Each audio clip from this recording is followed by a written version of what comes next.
Because I know we're probably going to divide up the gold evenly at 2,700, but we got a few objects that I can't remember if people said they just everyone kept their respective ones that they found, or if we were trying to pull them together.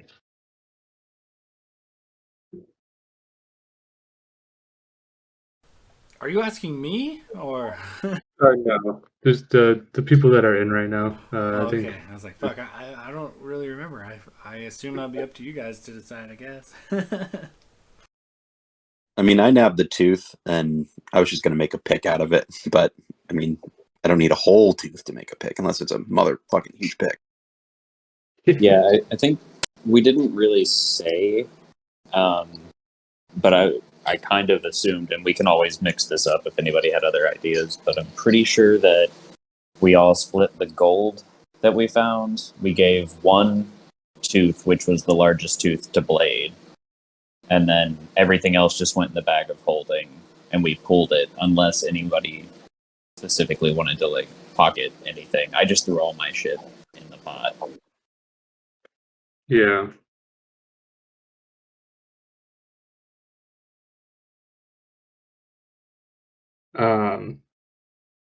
I mean, up to this point, we've been like individual items that we've found, we've just kept in our own loot, and then gold and stuff we split. So I was just assuming that that's what we did, but I just want to make sure. The only fucking thing I found was, I think the only thing I found myself was that obsidian stone worth 10 GP, and then, I mean, we found the anklet as Azaru, right? That's a fun word to say, unless I spelled it wrong. Azurite, yeah. Azurite. Okay, so then everybody is keeping the individual items that they found in the hot spring. We're just splitting the gold and the dragon parts then. Minus one tooth to Blade for MVP. Yeah. Okay, cool. I'll look back at that then, and I might have to ask you guys who found what, depending. I think I might have taken notes. I'm not on my laptop right now, but I'll make sure we divvy that out properly. Did everybody take the gold that I split up and tagged everybody on? I did not. I did. How much was it each? Because I think it should be in the notes. Yeah, just GP we found 2,700 total, just in gold. Yeah, I think it came out to like 504 or some shit like that. And then yeah, everybody keeps their individual stones or statues or jewelry and shit they found, and we'll just divvy out the remaining dragon parts that we make money off of. Yeah, so it's at 540 each in gold. If people didn't add that last time, because I forgot to. 540. Sweet. Yeah, and I have to add the obsidian. Well, all right, we're all here. So, you guys ready for this recap? I assume. Yeah. Let's get it on. Let's do it. Okay, so last session, the party awoke at the Red Fox Inn and Tavern within the small town of Wormhearth. After a bit of breakfast, the party splits once again to prep for their upcoming battle. Blade and Logus head to the bazaar for some healing potions and a few means of poison's resistance, while the rest of the party went to chat up the headmaster, also receiving a bit of help there from the headmaster in the form of healing potions. Logos then bids farewell to Antonia Hawk, and the party heads off into the nearby forest in search of a green dragon. The lush, beautiful forest and its many inhabitants seemed to change the closer the party ventured to the beast's lair. Animals became scarce and silent, an eerie fog permeates the wood, and thick thorny brambles seem to have overgrown all of the vegetation. Upon finding the beast's lair and cautiously approaching, finally one of the party's attempts to lure out the beast works, and a great battle ensues. The battle saw several uses of the dragon's poisonous breath, walls of brambles erupt from the ground, a mysterious hypnotic mist, as well as vines burst forth from the earth in an attempt to ensnare the party. Yet, the dragon's ferocity and might were no match for the party, led and directed by Blade Silverstring, who, without barely laying a hand upon the beast, directed its destruction while keeping the party afloat. After the great beast was slain, the party took the remaining hours of daylight to loot the creature's treasure hoard and harvest some of the dragon parts. After this, the party camps outside the cave mouth for the evening, awakening early the next morning to a bright, clear, sunshine-filled day. The bugs are buzzing, the birds are chirping, the thick and thorny brambles seem to look frail and falling apart as nature slowly takes back its domain. And that is where we are now. You guys slowly come to in your camp outside the cave of the dragon.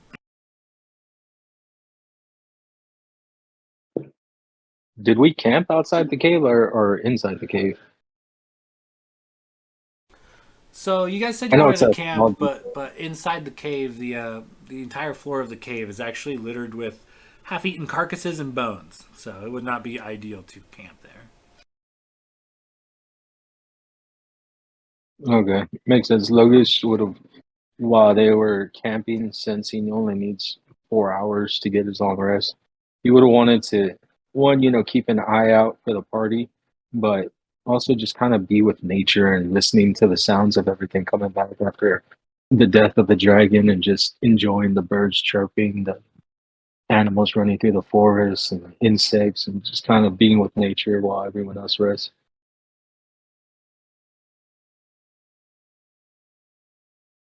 When we get up in the morning, Renwick is going to be kind of rummaging through the bag of holding, and he pulls out the Wand of Secrets, and he's like, "Oh, I forgot I had this lying around." And he's going to walk back in to the chamber where the hot springs were, and just cast the Wand of Secrets and see if anything happens. Can you read me the language of your Wand of Secrets one more time? Yes, Wand of Secrets has 3 charges. While holding it, you can use an action to expend one of its charges, and if a secret door or trap is within 30 feet of you, the wand pulses and points at the one nearest to you. It recharges 1d3 daily at dawn. So it charges and points to the secret nearest you? Is that what it was? Yeah, if there's a trap or a secret door near me, it will basically point to it and pulse. It's like a tracking beacon, kind of, or almost like a metal detector for secret shit. Okay, yeah. So you expend a charge on your wand, and where exactly in this cave are you gonna do that? I assume up at the water's edge, where you can kind of get a glimpse of the treasure hoard. Yeah, I would say at the water's edge. Okay, as you activate, use a charge on your wand, it begins to hover slightly and emit a bit of arcane energy, and then settles back into your hand.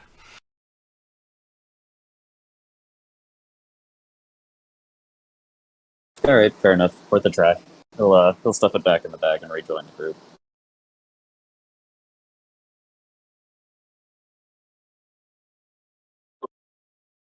Found anything else interesting in there? The one didn't point to anything, so if it was in there, I wasn't close enough. But we're not going home empty-handed. That's for damn sure. Well, we should probably hit the road so we can get all this stuff back to the headmaster and see about that boat getting on down to Frostward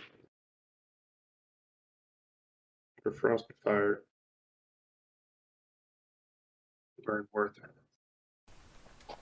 Okay, yeah. So as the party collects themselves in the early morning, you guys eventually kind of prep to make your way towards Wormhearth. Is there anything you guys need to do before you depart camp?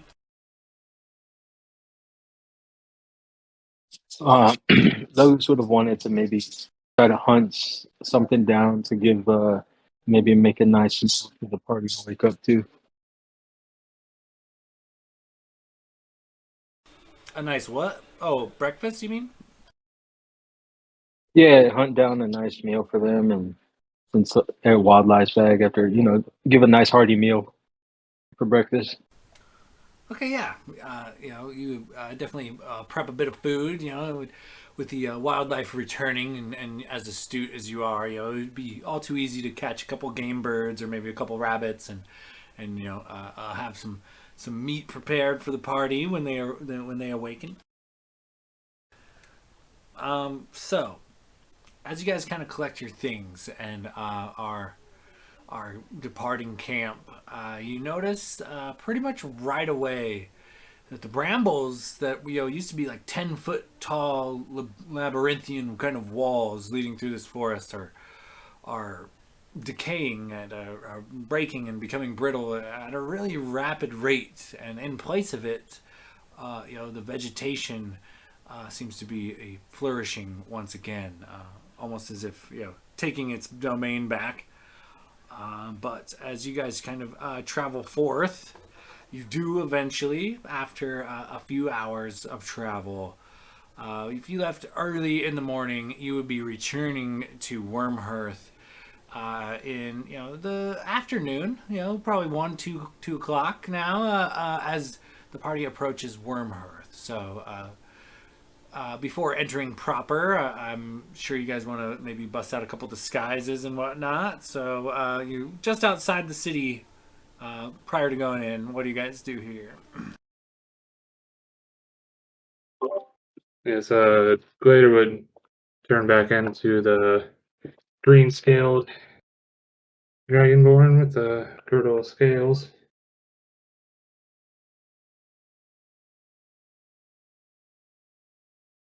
Logus is pretty comfortable being out now, specifically since he doesn't seem to be recognized.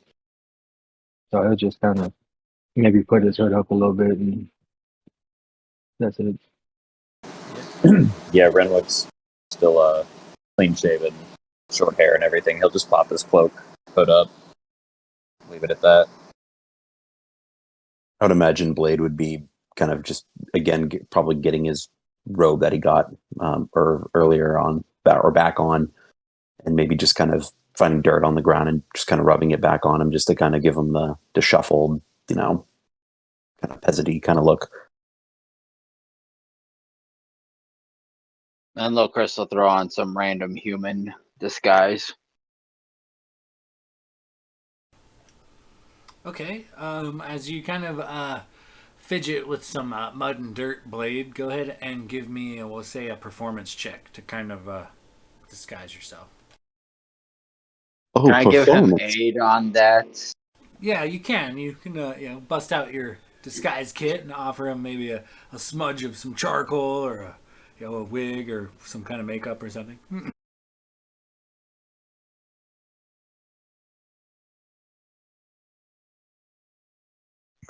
Teach him about blending and foundation. Perfect. So rolling with advantage on that. Correct.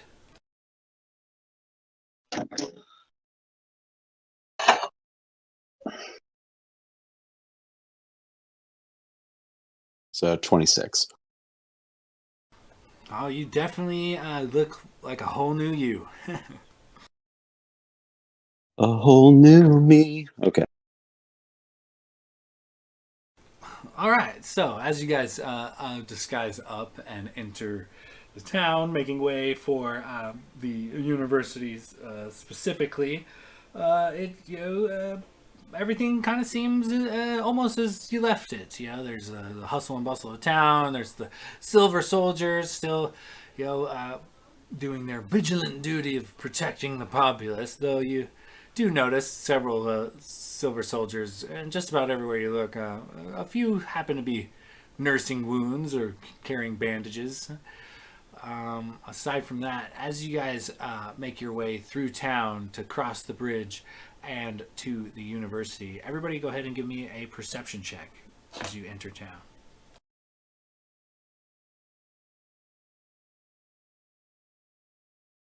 18 for Blade.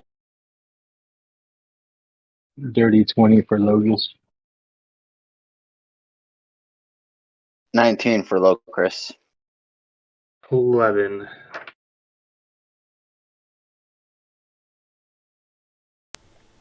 Gladiator, you're kind of distracted. You don't really see it. The rest of you guys kind of. What you do notice as you kind of enter town is near the church set up is a very familiar iron carriage, beset by a few iron cages, wagons, pulled by a small team of horses.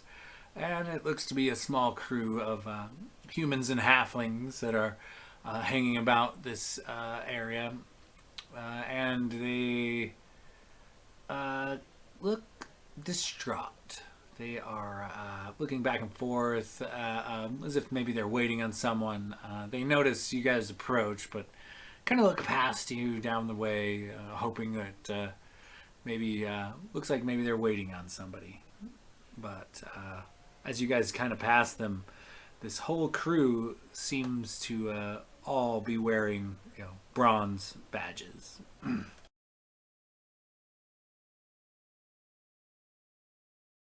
There's not any silver or gold among them, just all bronze. Not that you could tell. Now, so you guys make your way past these bounty hunters through the town and up to the university, and the university has its typical hustle and bustle, the large manors that are several stories each, have a bunch of students coming and going at all times. You find your way to the main hall, where on your way through the main hall there's all the benches and fountains and potted plants and things, and several more students studying and whatnot.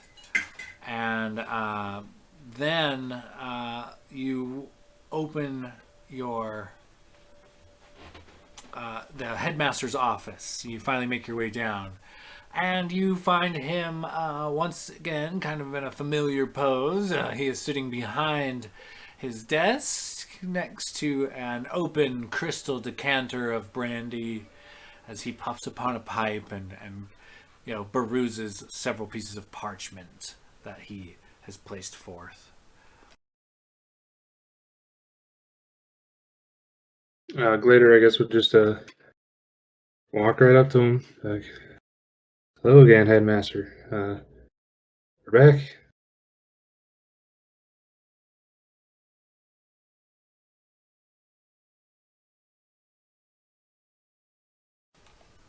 He kind of looks to you and gestures to the crystal decanter. Well, you've come back swifter than I could have possibly hoped. I hope you're successful, yes? Yes. Glader just kind of, gestures for the rest of the party to walk up and join him, and then, yes, we found your green dragon and took him out. Indeed. He kind of gets up, and as the party enters the room, kind of looks down the hall, and he closes the doors. It's like, well, very nice. Makes his way back to his desk, and I suppose you brought some evidence of this, a few pieces and parts, hopefully. Yes. It's the damnedest thing. It turned to ash. Right there. We killed it. It's gone. I'm just kidding. And he'll start pulling parts out of the bag of holding. His eyes got huge for a second, like, oh shit. And he realizes you're pulling his leg. Interesting. Well, what have you then? What did you manage to harvest from this creature? Renwick will, I guess, just start laying out the parts across his desk. And according to the notes, we have 7 vials of dragon blood, 4 green dragon talons, 1 pair of green dragon lungs, a green dragon tongue, and we gave 1 large green dragon fang to Blade. And we also have 30 pounds of scales. So you And present I you present think all Logus of got a that? bunch of meat. I think that's a party question. Glader would just kind of, lean over as Blade or Renwick is starting to pull like some of the things out and just kind of whisper in his ear. Just be like, "Well, maybe we shouldn't give him all of the stuff we harvested. Maybe just some of it. Leave us a little bit to, it can be worth a lot of money." That's fair. He'll start to pull things out, and he'll just kind of look at him with his arm completely inside of the bag, and just be like, "Well, what exactly is it that you're looking for?" Oh, just what we had kind of discussed earlier. I'll be able to tell if the dragon was slain or not, but it is always a rare opportunity to gather these rare magical reagents and possibly turn them into something alchemical or some sort of spell components for certain rituals and things. That would be, any useful organs, the heart, the lungs. I'd be interested in scales, blood, talons, teeth, the lot, really. Well, unfortunately, the acidic nature of the dragon's poison ruined its heart, and he'll just kind of glance back at Logus. But we have a handful of organs and a handful of other parts. But given that we went through quite a bit of trouble, we'll have to discuss compensation. Indeed. Well, unfortunately, the university's coffers have been all but stripped clean. It is one of the Silver Queen's favorite ways of utilizing her authority and control. So, officially, with her queen's permission, I am only allowed to grant up to 700 gold pieces for any contract completed by a third party within the lands. So, officially, that at least is yours. And he takes out a leather pouch from a drawer at his desk and tosses it onto the counter, and it hits with a loud metal thud. And then he says, well, any further compensation other than this, I'm afraid, would have to be strictly off the books. And I would have to possibly allow you to be paid in perhaps goods from our illustrious university. Goods and perhaps services. We might be able to work out a deal. What do you say? Well, I've Blade. always been a fan of the barter economy. What say you, Blade? Blade's ears will kind of perk up a little bit, hearing kind of off the books is when you caught his attention. He'll go, so what sort of compensation are we talking? You saying maybe magical items, perhaps? What sort of magical reagents did you bring back?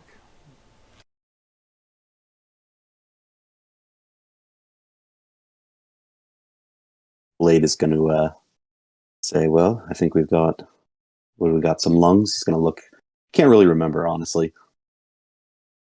It was, Well, we got some if we're looking at trade, I suppose we got to let you know what we have. So, as Blade was saying, we got 7 vials of some dragon blood. We have 4 talons from the dragon, a pair of lungs. Like Renwick said, we weren't able to save the heart due to the acidic nature of the body. It wasn't easy getting these things out without melting our hands off. And we also got a sizable amount of dragon scales. Oh, and the dragon's tongue.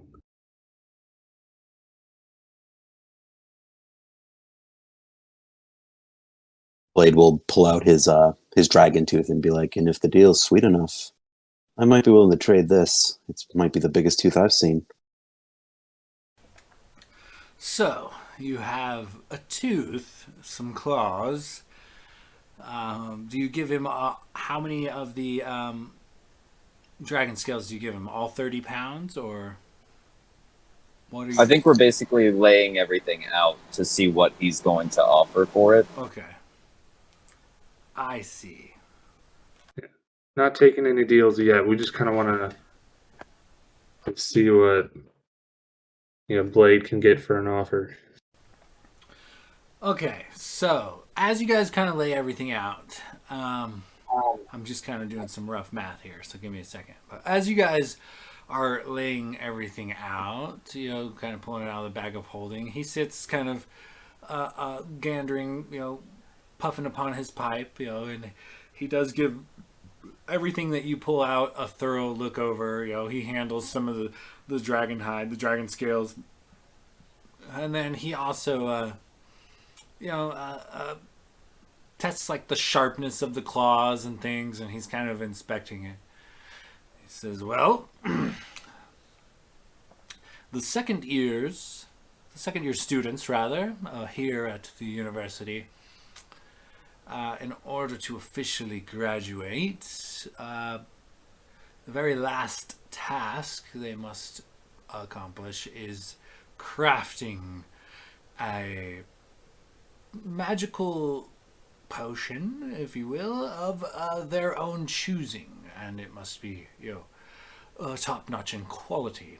All of these students are very astute, they are very intelligent, and I have the utmost faith in their capability. That being said, the very last test, they present their potions, and one is usually field tested, chosen at random. Now, perhaps you are not so much adventurers and more advisors, and you were to choose from this, available potions these students have crafted for a field testing. He throws up finger quotes as he says it, and thus ensuring that each of you, will be given choice on some top-notch magical elixirs crafted by my very own students. And for this hoard that you have bestowed upon me, tooth included, he looks over to Blade, I will allow you to choose one item from my reliquary. One item to serve for the entire party, and you'll be given choice there as well. So, what say you? Blade puts down his tooth and says, I'm in. What does everyone else think? Doesn't sound like a bad trade. I mean, that seems like a fair amount of dragon parts for, was it one item and a handful of potions that we'll be testing in the field? I assure you, you will find whatever magical elixir you desire to be quite potent and effective. Students trying to graduate, they don't make it this far by cutting corners or being, simpletons. Uh, let's see. So, yeah, and I know these are made for these like their exam, and they can pick whatever they want. But what exactly? What kind of level of potions, like enchanted potions, have you seen in the past? Just I don't know, like so we can get a gauge on what we can possibly expect. Like, are these greater potions of healing, or are these like real high end level enchantments? Well, I assure you that most of the potions of healing are made by either underlings or the clerics across the river. But there are 11 graduating students, and you will have to ask them the particulars of their elixir. It is to be presented as a project at the very end of the semester, and that day is nigh. And actually, very soon, he kind of glances around, out the window, gauging where the sun is, kind of gauging the time. And he puffs upon his pipe a little bit more, looking to you guys. So, what say you?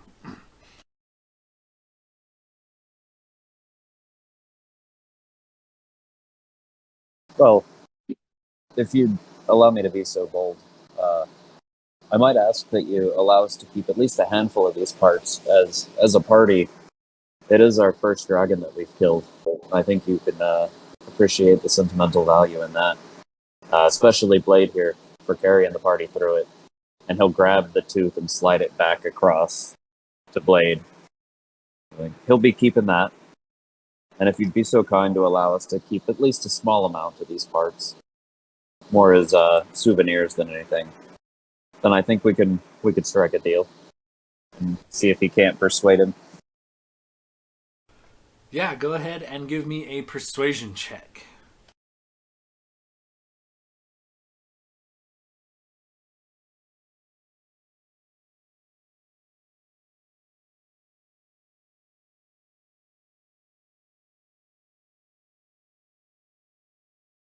It's a 15 for a 21. He kind of looks over the product again and says, well, I guess in order to be fair, you should have a trophy, I suppose. Keep the tooth. Take the tooth off the table, but I suppose this deal somewhat depends on what you choose from my reliquary. I would wager that, depending on your choice, you might choose something a bit below the value of these dragon parts, but it is also quite possible that you choose something exceeding the value of these dragon parts. So, tooth is off the table, but I will require the rest of the goods.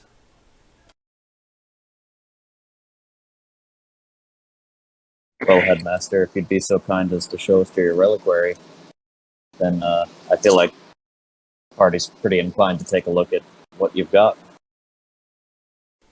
All right, but first, and he claps his hands, and the doors to his office burst open, and a line of robed individuals marches their way in, and the last one in closes the door, and the lot of them stand across the room in a straight line, each of them wearing green glittering robes, the color of the academy, green and gold.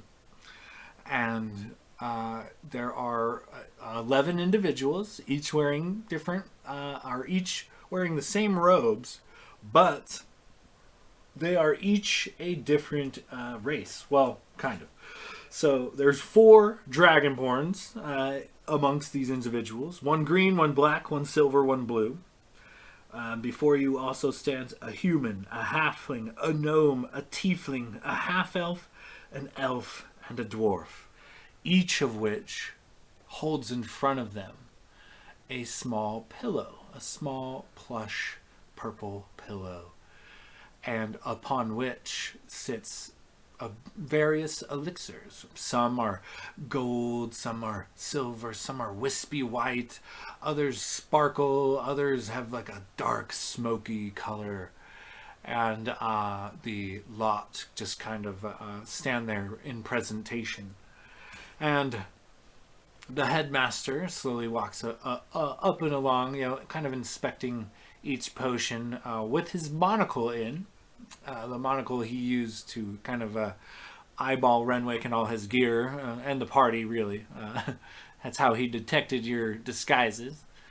He looks over all the potions, and then he turns to address them. Well, second years, normally I choose a single potion to be field tested, but there are some rigorous standards set forth, and we will meet them, and we will exceed the Silver Queen's expectations like never before. That being said, my advisors here will be testing your work in the field. So, do not let down the Academy nor the Silver Queen, and present it as you will. And he kind of turns the floor over to you guys. So, of the 11 students, there are currently 11 potions to choose from. And these kids all kind of just stand in front of you presenting their wares. Before we do anything, I just want to make a point to let you know how paranoid you fucking made me through this campaign. When you said he clapped his hands and a line of people started walking in, there was like a split second where like I had a panic attack and I thought we were about to get jumped by silver soldiers. I did too. You have broken me. Listen, what I meant to say was roll initiative. No, I'm just kidding. Just picture Gladiator panicking and smiting some poor second-year student. Just straight up braining a little nerd. Oh my god, that'd be great. That's your first fucking test of the real world, kid. All right, back to it. I guess Glader would maybe just take the first step towards the students. Start on one end. I don't know if anyone else wants to start somewhere else, but he'd just go to the. He'd probably start with the Dragonborns. Just. Okay, yeah. So, just kind of quickly perusing now. So there is a total of 11 total potions, and fortunately for you guys, you don't need to identify spells or anything. They are clearly labeled in both Draconic and Common. So, there is available to you. Each of you may choose one, but there's only one of each, so no doubles. There is a potion of Comprehend Languages, a potion of Disguise Self, a potion of Featherfall, a potion of Longstrider, a potion of Identify, a potion of Protection from Evil and Good, a potion of Heroism, a potion of Speak with Animals, a potion of Bless, a potion of Sanctuary, and a potion of Detect Magic. I'm going to drop this into the feed unless you guys want to have me read that several more times, but I'll just type it out. I caught all those, bud, so you're good. Okay, good. Unless one of you guys want to drop it into the feed, that'd be cool. Yeah, I got you. Give me just a second. Cool, thank you. And so, that is what is available currently to the party. You may pick 5 out of this 11. I gotta wait for him to drop it. I only remember like 3 or 4 out of the 11. Yeah, I was like writing down and I like missed like every other one. Nice clerical skills there, Renwick. Fucking 10 points. Thanks, pal. I don't know how many words per minute I type, but it's pretty fucking quick for a guy that works manual labor.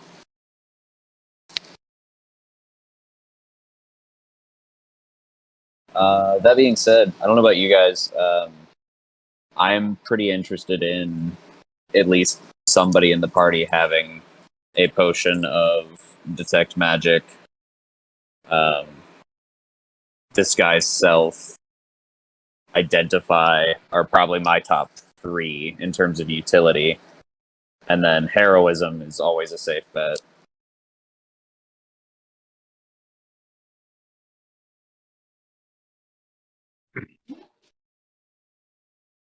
What does heroism do?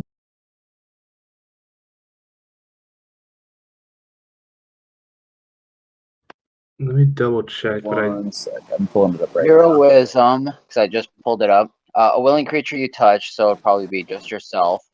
Until the spell ends, the creature is immune to being frightened and gains temporary hit points equal to, I would assume, your own spellcasting ability modifier at the start of your turn.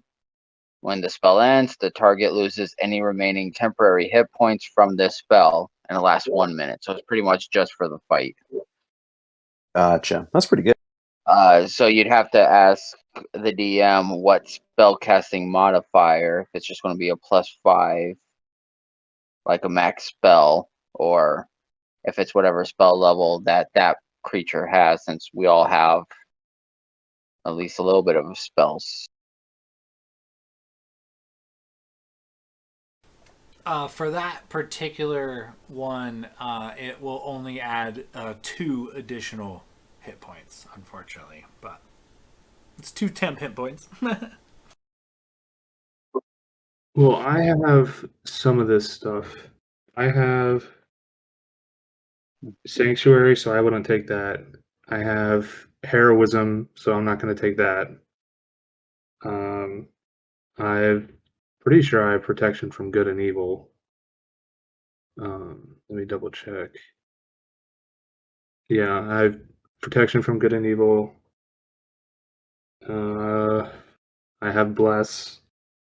I have comprehend languages. I have detect magic. So I'm good.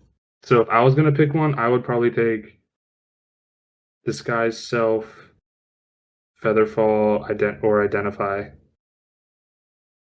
Oh, I was, Longstrider wouldn't be bad either.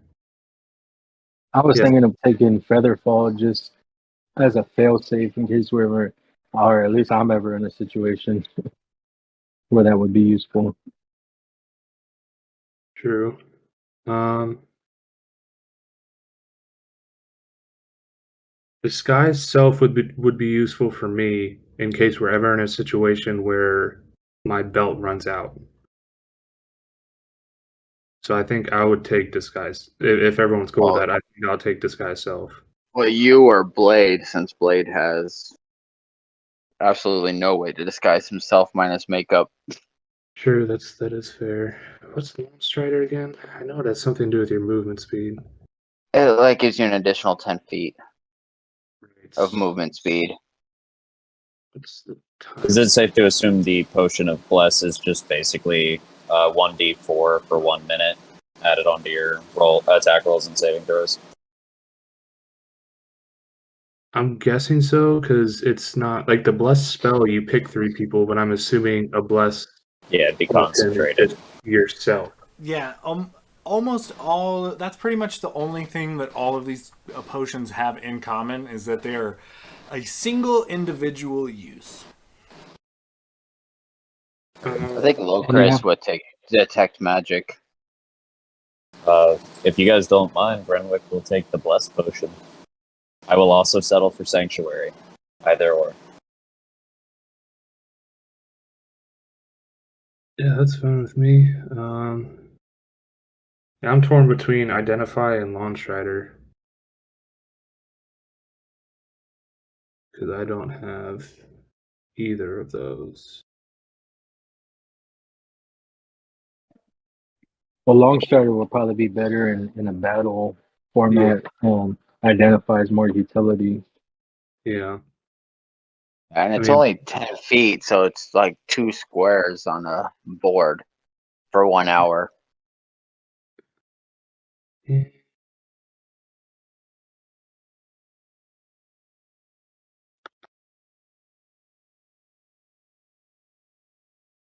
Yeah, I'll take identify. I feel like that's more worth it because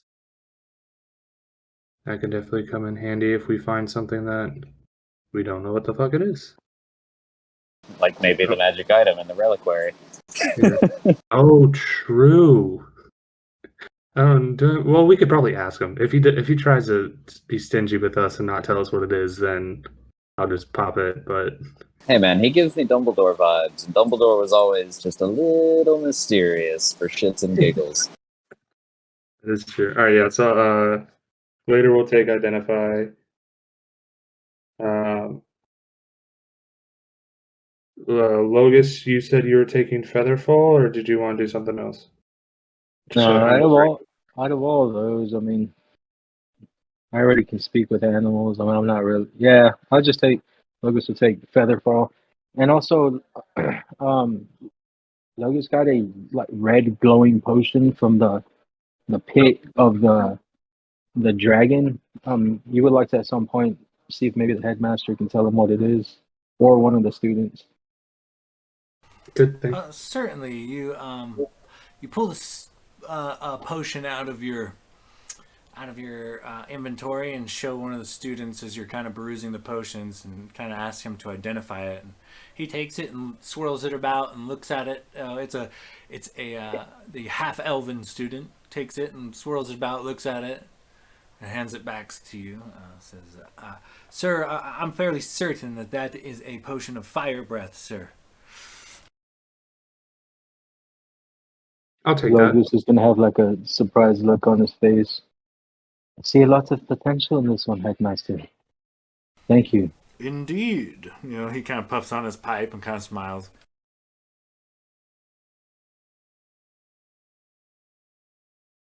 And I'll just say some like words of encouragement to him in Elvish. And Gladia, this is a potion of fire breath. Perhaps this would be better use for you than me. Well, I mean, I feel like we should maybe give it to one of our other up close and personal fighters because I already have fire breath. Well, now you have two, and I mean, or you can figure out who to give it to, and Logus will just give it to fire him. breath. I'm a green dragonborn. What? You don't have fire. You have poison. That's what I meant to say. Oh yes, of course, the poison breath. Shit. The students kind of look confused back and forth, especially the Dragonborn ones. Like, what the fuck are they talking about? They maintain their professional demeanor as they desperately do not want to fail. They kind of hold out the potions upon the pillows. So, what did everybody choose, real quick? I don't think I heard Blade pick one. I think if everyone's cool with it, I'll go the disguise self one. That's probably going to be the most useful for me. Yeah. Yeah, that works. So Renwick took Bless, Locris took Detect Magic, Gladier took Identify, and Logus took Featherfall, and Blade took Disguise Self. As you guys kind of finish making your picks, the headmaster kind of walks up and down, and once again he claps his hands, and they all file in form and rank and just kind of march themselves out of the room, and the doors close behind them. He looks to the party. Well, I hope you're satisfied there. I assure you that they are quite bright individuals, and you are receiving some very potent elixirs. Now, on to the reliquary. I trust that the door will be guarded, he says out loud. And you guys give me some perception checks, the entire party. 12. That's a 19 on 16 the for die. Lucas. That's a 19 on the die for a total of 29. Glader's Well, literally the least perceptive person in all of Hordenshire. I rolled a 7 for an 8. I mean, not this time, man. I was looking at that tooth a little too much. I rolled a 4, Oh no. and that's with the +3. I rolled a 29, so it's all right. So, Logos, You notice that in this, the headmaster's kind of quarters, that it's a very tall ceiling, and all of the walls for 15 or 20 feet are books, in every direction, and a very chameleon-like, in a very chameleon-like manner, a few green dragonborn kind of decloak, as it were, and one lands on either side of the door with a loud thud. And these, while green dragonborn are beefcake dragonborn. They are giant, swollen, muscle-bound sons of bitches, and they have, despite their keeping their hoods up and their faces kind of shrouded, their massive muscles and frame kind of towers over. And they say in unison as they land on either side of the headmaster's door, "Yes, headmaster!" and slam their fists into their chest. And Oh my god, it's Victor Crumb. He then turns and opens a drawer, sprinkles a little bit of powder into his glass of brandy, picks it up, walks it over to another part of the room, and then baseball throws the cup of brandy like up against the wall as hard as he can. And right before the glass shatters, a loud splashing noise is what you hear, and suddenly before you, a swirling purple and gold and pink portal open forth, and it is about the size of a doorway. And he turns and looks to the party, says, "Well, follow me," and he walks through the portal.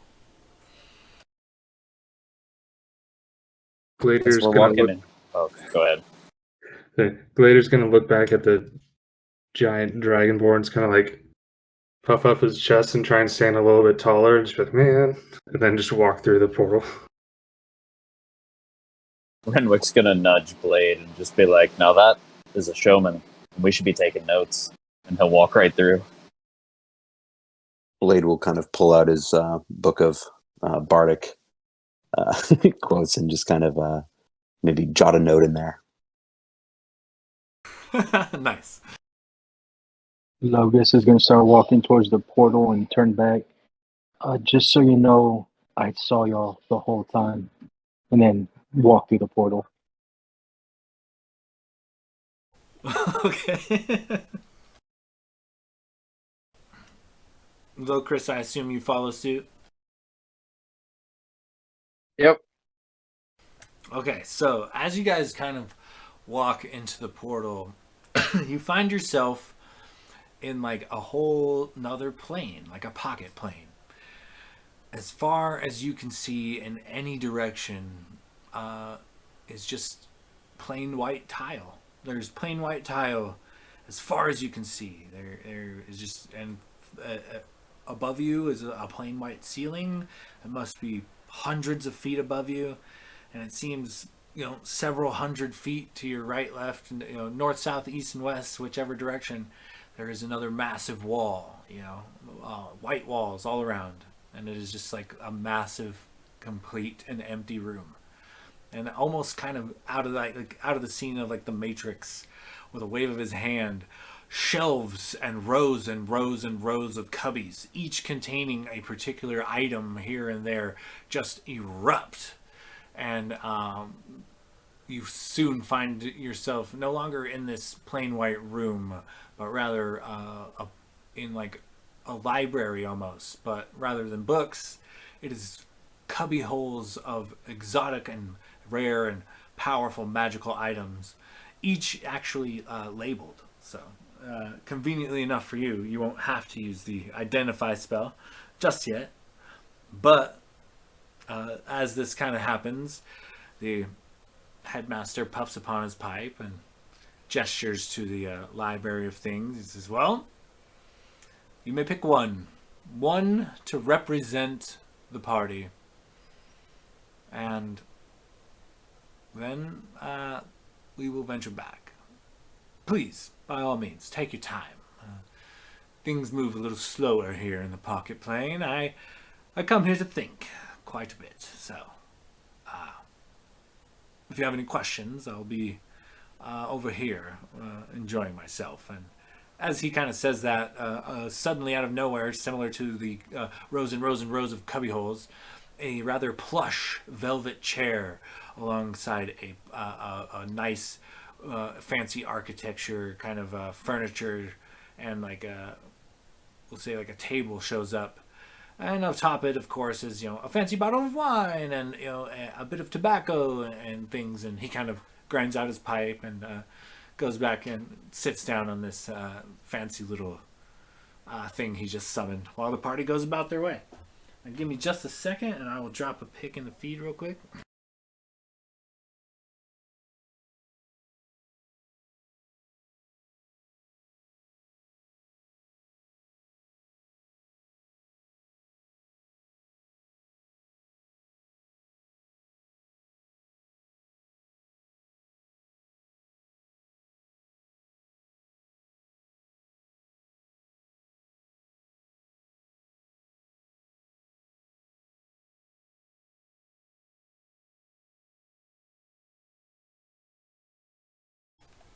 Sorry, dudes. I had lost my phone for a second. Okay, I'm sending the pic now.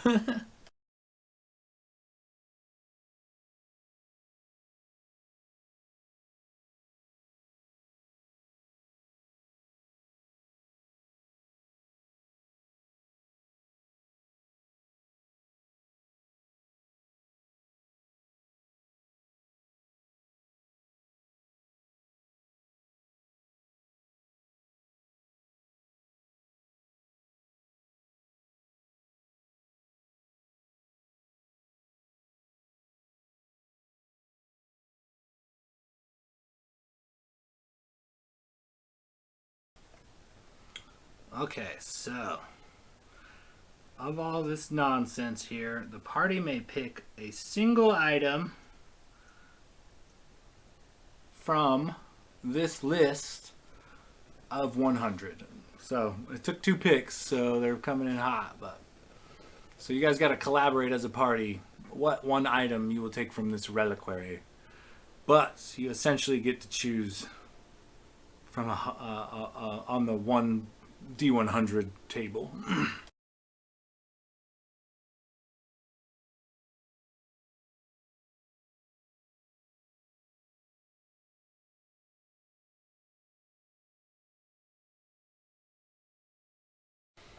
So, we're going down the list while you guys kind of decide it out. We're looking at a potion of greater healing, a potion of fire breath, a potion of resistance, +1 ammunition, potion of animal friendship, potion of hill giant strength, potion of growth, potion of water breathing, a 2nd level spell scroll, a 3rd level spell scroll, bag of holding, Keotham's ointment, oil of slipperiness, dust of disappearance, dust of dryness, dust of sneezing and choking, an elemental gem, a filter of love, an alchemy jug, a cap of water breathing, cloak of the manta ray, a drift globe, goggles of the night, helm of comprehending languages, the immovable rod, lantern of revealing, mariner's armor, mithril armor, potion of poison, ring of swimming, the robe of useful items, the robe of climbing, saddle of the cavalier, the wand of magic detection, or the wand of secrets. So, from these 100 items is what you as a party may select one. So, as the headmaster kind of puffs upon his pipe, he summons similar to what you guys are going through in cubbyholes.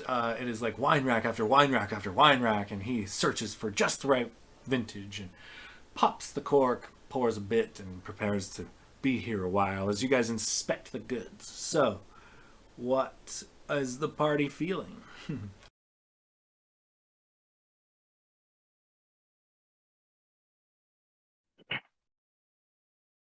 Logos is just going to be kind of dumbfounded at all the items. Ah, jeez, fellas, what are we going to do here?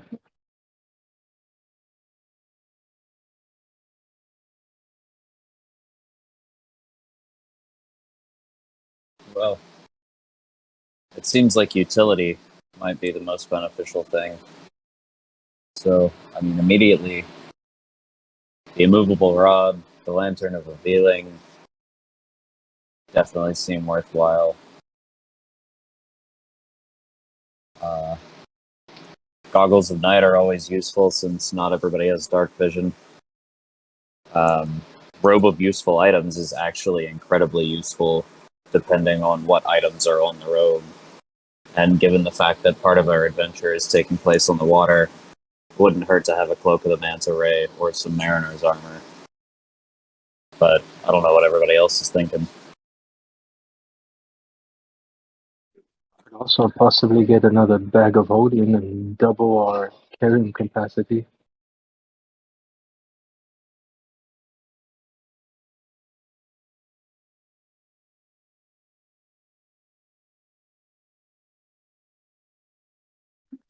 While they're like looking around and discussing, Logus would like to go to the headmaster and headmaster, I know we've asked you for a lot lately, and being someone of powerful magic background, could you perhaps tell me a little bit about what this is? And I want to pull off the ring that we made and see if you can give me a little bit of insight on it, or if there's any other potential uses to it. Oh man, you totally ruined something I was trying to surprise you guys with, but I will fucking give it to you. He takes the ring and he looks at it, and he utters some arcane words, and his eyes kind of warg out for a moment. Once his eyes return to normal, he hands you the ring. Well, you can communicate telepathically with other bearers who are attuned to the similar ring set. Also, it took a single hit point from you permanently, and should you, any of you, mechanically speaking anyway, the first time any of you fail a death saving throw, you are restored the one hit point you had invested within the ring. However, this does destroy said ring. So, for the record, everybody gets a freebie on their first death saving throw, because if you fail, you come back to life with one hit point, but the ring will dissolve into ash at that point. That's pretty sick. I like that. And does that happen automatically, or can we perhaps choose if, say, there's people that could help us before we die? Looks like it happens automatically on a failed death saving throw.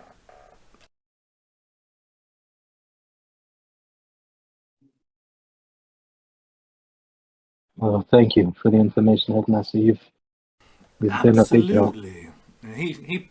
He kind of grabs your arm, kind of holds you before you try to walk away. He's like, "Excuse me, please, enlighten me.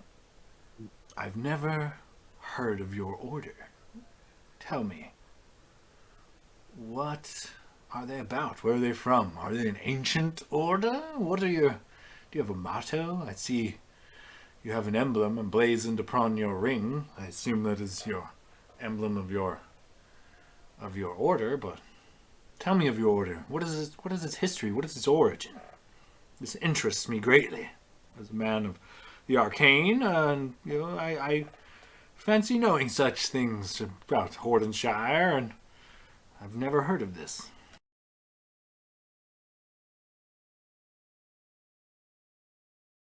Well, we are a fairly new order, just created to help our friend here.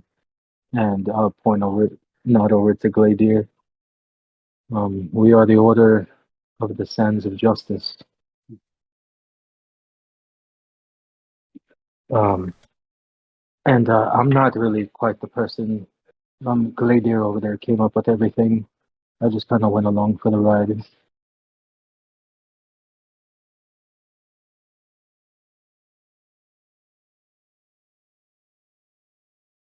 fascinating. Well, it is an honor to meet you, Sir Logos. I cannot thank you more for what you and your father have done for my lands. You guys have proven to be effective dragon slayers at the least. Perhaps we'll have a few bards write a ballad or two, but maybe when times are better and such things aren't so frowned upon by the local rulers. That's the plan. We're we're just trying to do what's right in this world. And sometimes what's right is not always easy. And I'll kind of like look over at Gladier. I've grown quite close to our dragonborn friend here, and I just want to see him to be able to walk around without having to hide himself.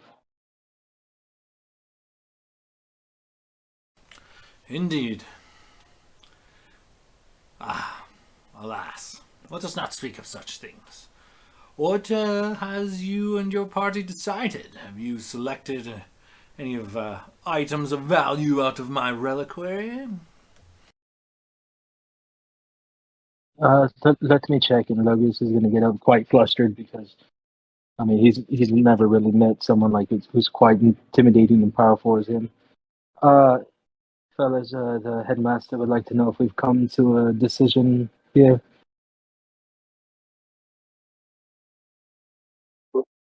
Well, I think we're almost there. We've kind of narrowed it down a little bit to some 4 items.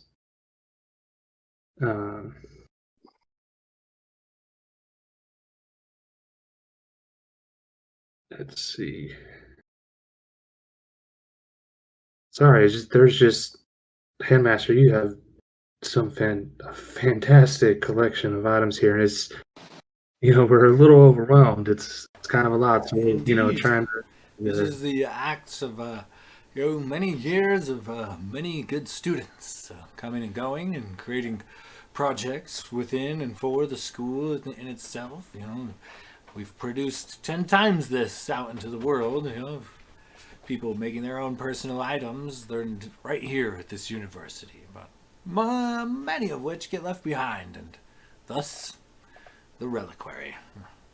And well, take your time by all means, but may I remind you, your part of the time moves slower here, so we're not in too much of a rush. But you did ask for safe passage, and just so happens that there is a batch of roughed-up silver soldiers who aren't going to make it to their guard duties upon a certain barge.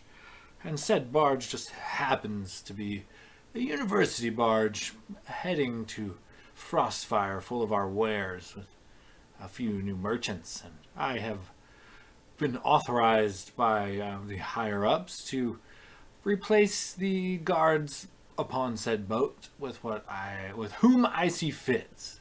And thus, though it might not necessarily be fair, your reward is in fact another job.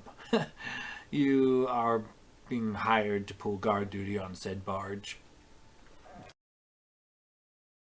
Well, no, we won't complain about that. And again, we really appreciate you helping us out.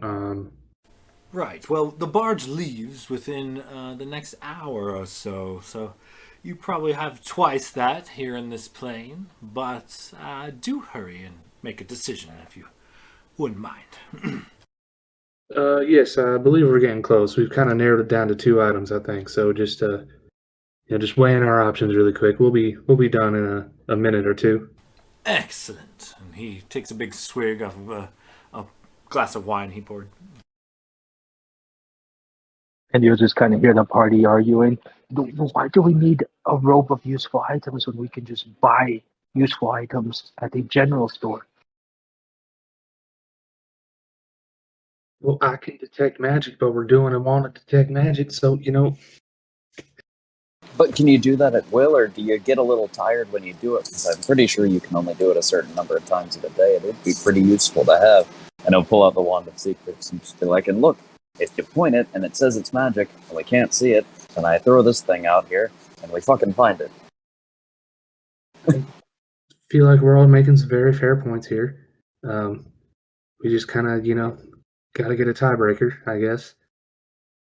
And we Logan, could always take this rod here and use it to fuck with people, to lock a door, or to hold someone down from running. We could always take the movable rod here. okay, are you changing your vote now, Logus? You're not making this any easier. You know what, Glade? There's just so much stuff here. I want it all. But I know. I Headmaster, didn't you say that the coffers were empty? Would you by chance allow us to purchase an extra item or two off of you? He looks over to you. He says, "Yes, the coffers are empty. However, purchasing these items outright wouldn't really help. The coffers stay empty despite the bazaar being quite profitable. It seems that the Silver Queen does not have enough in her treasury. She taxes the people quite a bit, and we are not excluded. I'm afraid any wealth you were to spend here would find its way to the Silver Queen, and though I would love to part with another item or two, you're directly essentially purchasing these from her." Yeah, well, we don't want to give her any money. Locris, what are you thinking? Can you break our tie here? I'm gonna have to go with the wand of detect magic for my vote. I think in the long run, it'll give us the most use, bang for its buck. Because with the robe, when the patches run out, you have a robe. The wand doesn't run out. All right, fair enough. Well, Headmaster, I think we've decided on this fine wand you have here of magic detection. Indeed. Well, you've chosen wisely. Well, if you don't mind, he sets his drink down and waves his hand, and once again, the chair and table and wine racks that he was perusing fly off into the white nothingness, as well as all of the racks upon racks upon racks of little cubbies full of individual items. And once again, you guys are left in a plain of just white, far distant white walls and ceiling on a white tile floor. And he walks towards a swirling purple, gold, and pink kind of portal and walks through.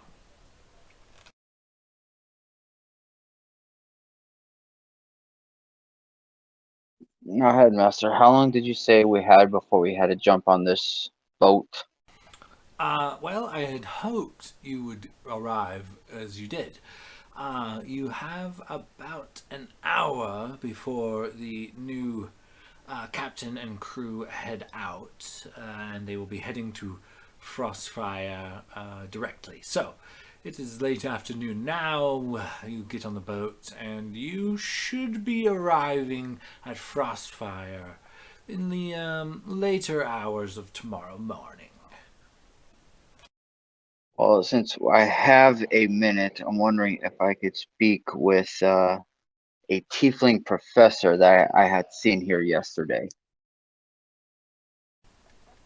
Indeed, he may be about. What are you inquiring about? Anything particular?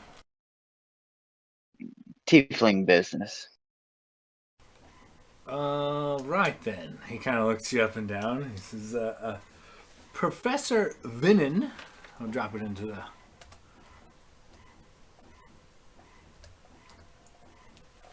Professor Vinen is just down the hall. If he's not teaching a class, his office or lounge area, as he likes to call it, it's right around the corner there. He kind of points to a section, an office that's in the same hallway as his, but his is kind of at the end, is like a position of power. And so, like all the like staff and things are kind of placed along the walls in this long hall. Do tell him to keep it down, if you would.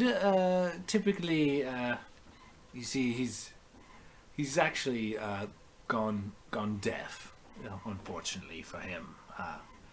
Spellcasting accident from his youth, but he tends to scream when he speaks, so don't get him too riled up. Oh, of course not. Gentlemen, if you'll excuse me. Then Locris will walk out and find his room. You find him just in his office. He's got a nice little desk set up, kind of a library, but not really, not compared to the headmaster's. He's more got like a bookshelf or Your two. mic's bugging out, buddy. Very choppy. Okay, 1 second. Might need to reset it like you normally do.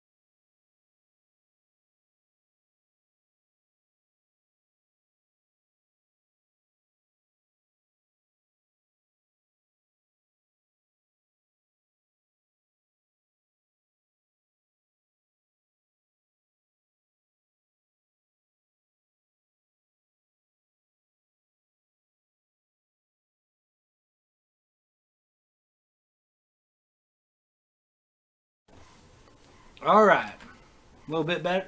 Fuck.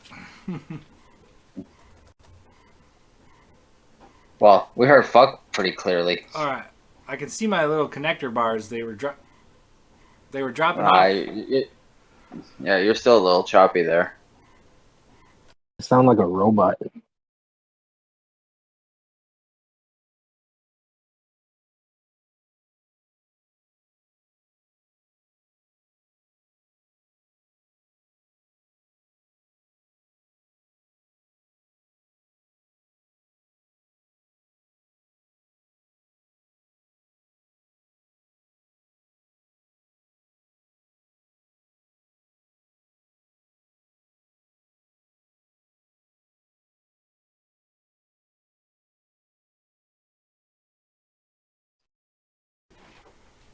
Okay, hopefully, doesn't suck. You're sounding good for now. So good Okay, so good. far.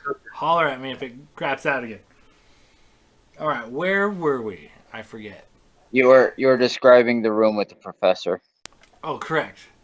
Yeah, so Vinen's quarters. It is kind of small, kind of quaint. He has a not really a library, more of a few bookshelves placed about. But one thing you notice is that it's a little less professional than you would expect. He's very lax. It seems that he's rather than sitting in like a fluffy chair like the headmaster. He's sitting on like a band of leather, like it looks like a leather ball stitched together, almost like a beanbag chair.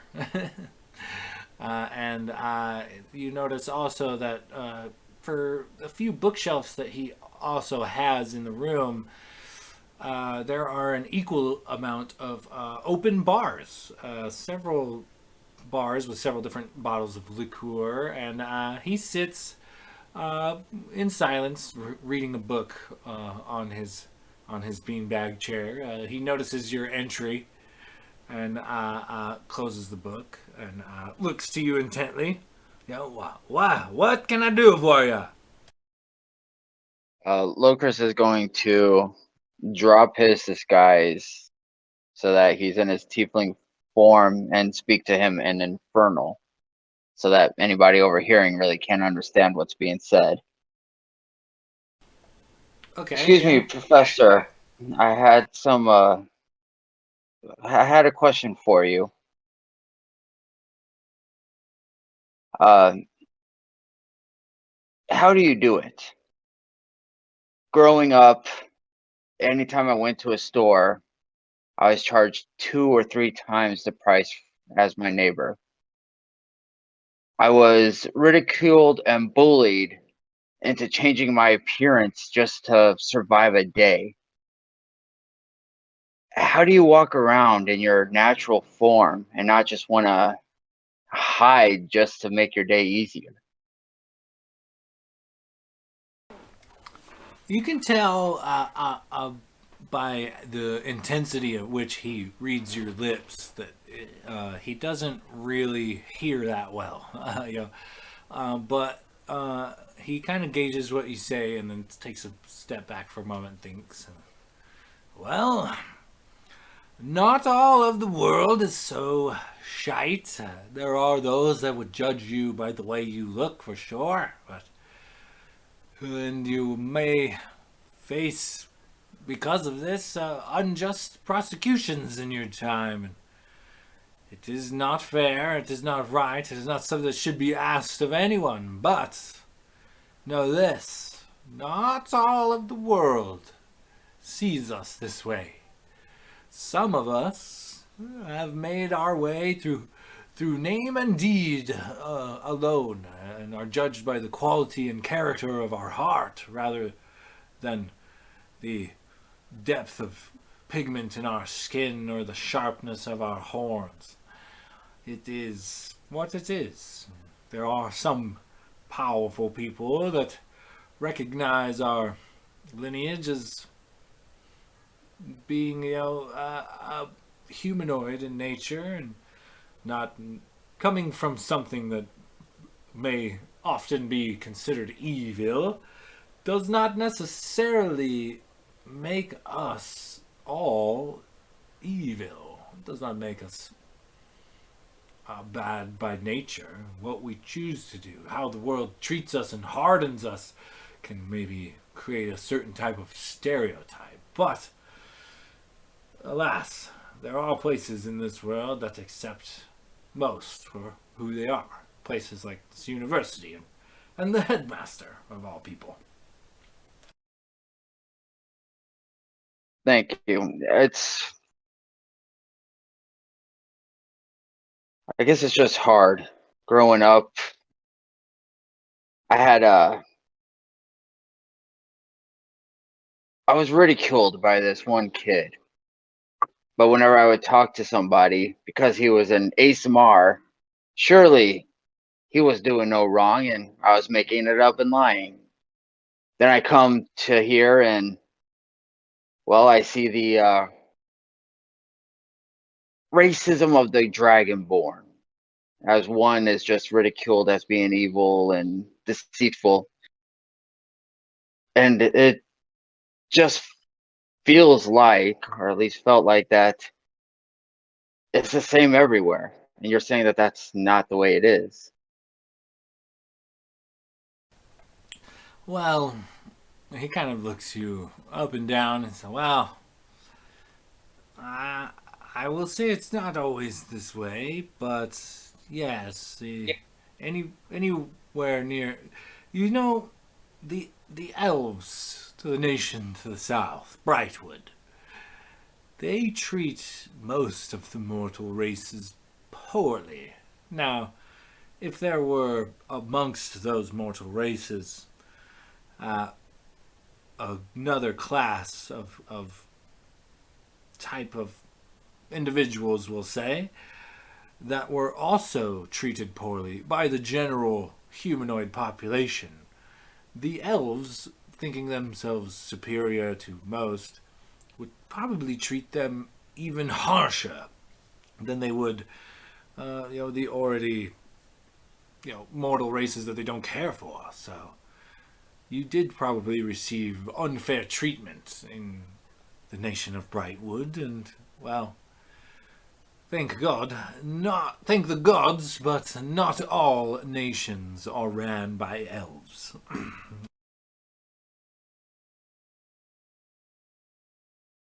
Well, I thank you for your time. I saw you and some students walking around, and the only time I've seen tieflings walking around in general, they always had their eyes down in a demure fashion. So it's just interesting to see walking around as equals rather than inferior. Indeed, we do not have to hide here. In fact, when I came here hidden and got a professor job, the headmaster forbade it, insisted that I represent myself. And I have nothing but respect for the man for doing so. But tell me, who was this Asimar? Was he from Brightwood as well? Yes, I'm from a smaller town called Sillerin.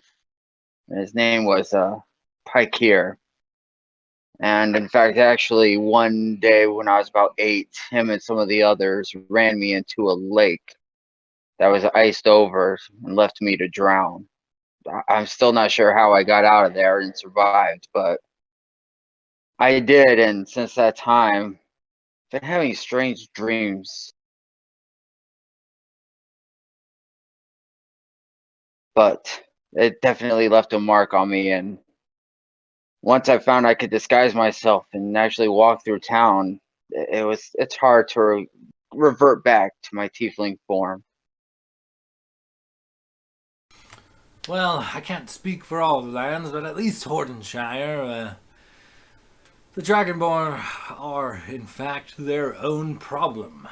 They war at each other for the clans, forming alliances and things based on the color of their scales, when essentially they are, anatomically at least, almost completely similar. They all have breath weapons and whatnot. It is a foolish endeavor. But alas, at least here in Hordenshire, the plight of the tiefling is not well known or well cared about compared to the plight of the many Dragonborn.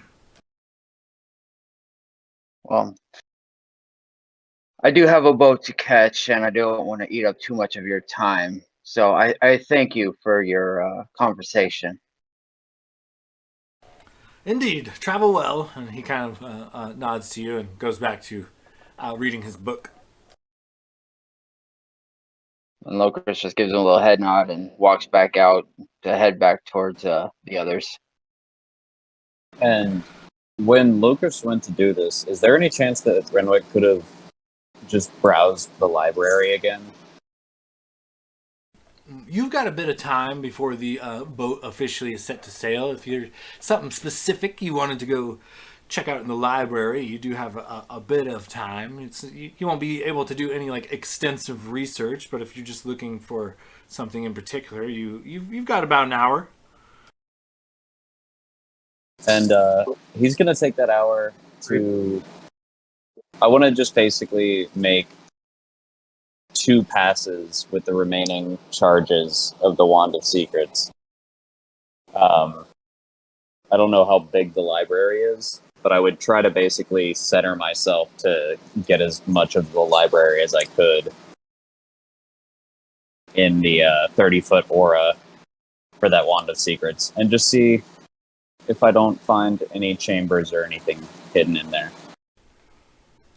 Okay, so as you're kind of going about, you have a couple charges left. The first charge, the wand hovers a bit, but then just slowly settles into your hand. And then the second charge, as you wander, into the more fiction section, levitates and begins to pulse with arcane energy, and then once again just kind of sets down into your hand.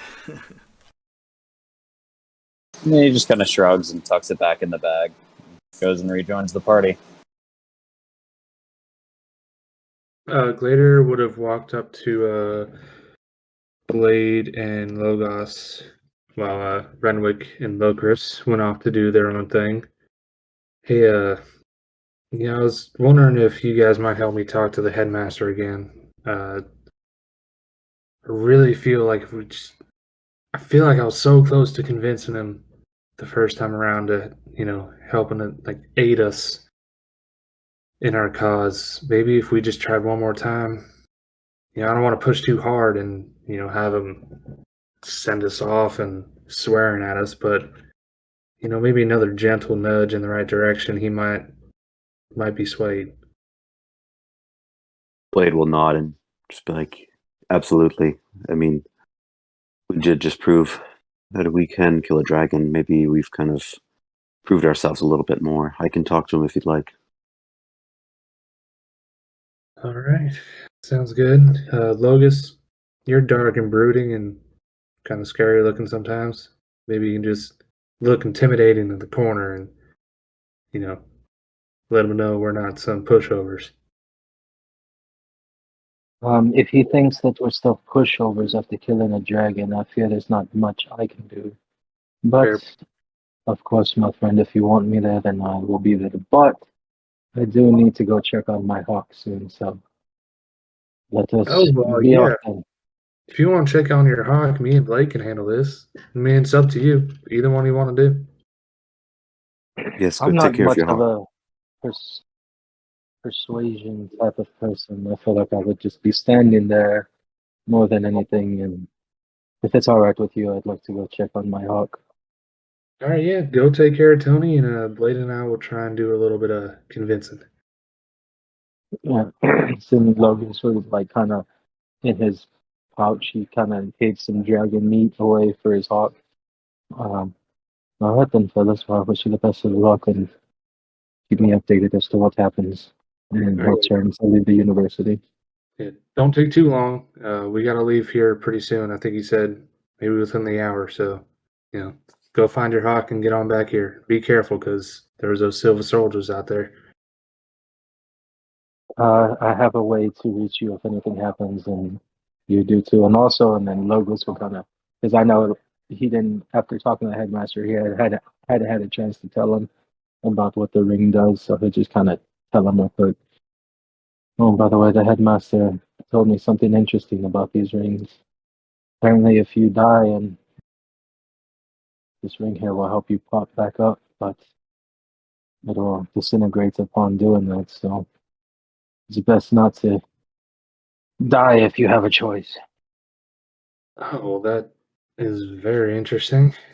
Nice little fail-safe, but definitely don't want to try and test it.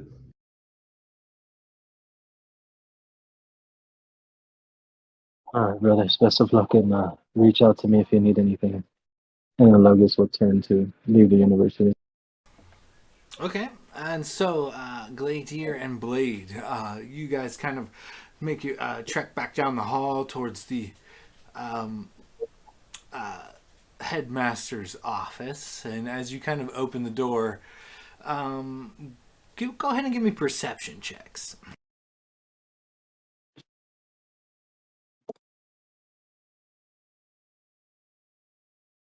Getting all the bad rolls out of the way before any combat, apparently. I rolled a 2 for a 3 perception.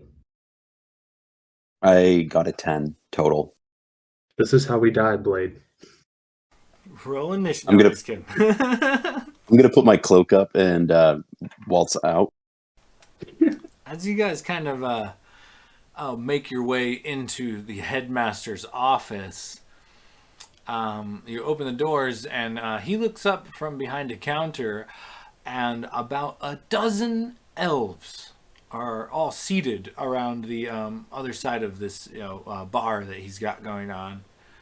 And they all look to be in rough shape. Lots of cuts and bruises, and all of them look to be carrying some hefty satchels, and it looks to be similar to a scene that you guys just laid out, of laying out a bunch of parts for harvest. These elves look to be laying out a bunch of lumps of gore, essentially, from what you guys can tell, and a lot of them not only seem wounded, but you see a lot of feathers in and around their persons, falling out of their satchels, kind of amongst the lumps of gore they're presenting to the headmaster. And as you guys enter, he kind of nods to the elves and kind of quickly walks towards you guys and kind of tries to usher you out of the room, and kind of scoots you guys back to the door. And before he closes it, he keeps it open just a crack as he pokes his head out to speak to you guys. Sorry, a bit of a private meeting at the moment, but is there anything I could help you with? Uh, yes, we just want to have a quick conversation with you. We were unaware that you were seeing another party. Uh, A very astute party of elves, mind you. He kind of winks at you. oh, fair enough. I appreciate your discretion. We can meet you after, but we would really like to talk to you one more time before we head off on the ferry down the river. But just one thing before we head off and just, wait for you to have a clear schedule. Could you do me one quick favor? While you're in there meeting with them, are any of these elves from the Nightwood? And I'm kind of trying to keep a low voice. I don't want the elves to overhear. I'm just kind of borderline whispering with the headmaster. He speaks up and says, funny that you should ask, but quite the opposite, actually. These are all high elves from Brightwood.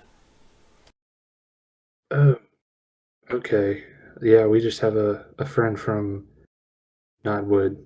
So, I was just wondering if they might potentially know him.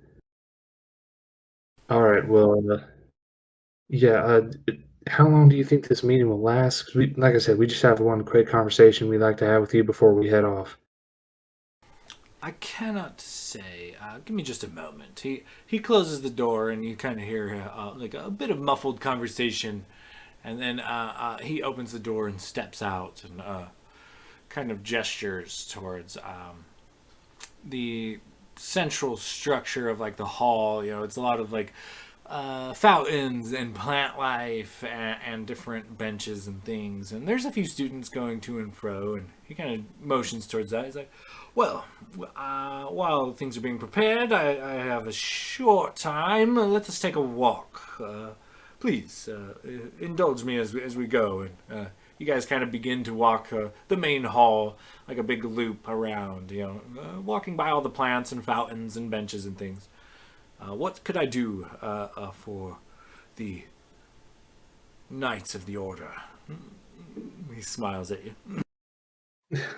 Yes, Blade, I believe my friend here, he would like to add on to what I was talking to you about earlier before we left and took this dragon bounty, and he just felt that he could, add a little bit to our story and maybe sway your mind.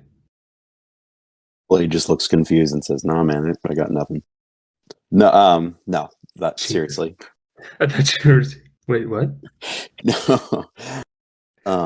Blade will kind of approach the headmaster and just be like, "Headmaster, I know you've been very generous with us, dealing with us, and kind of keeping us behind the curtains. And you honestly, you know our motives, and you know why we're heading to Frostfire. When we talked to you before, I think it could have been maybe that you didn't know what we were capable of as a party, and that our powers can be strong, and as a group we are very strong, but we are not going to be able to take down the Silver Queen just by ourselves, and we really are pleading that we can ask for your assistance in any way possible. It may not be showing up, to the front of her castle or whatever, but if there's anything you can do for us to help us help this, just take on this adversary. We know she's tough. You know what she's capable of, and I really want to turn the tides and not live under this kind of shadow of fear. Go ahead and give me a persuasion check. I'll say a persuasion check with advantage.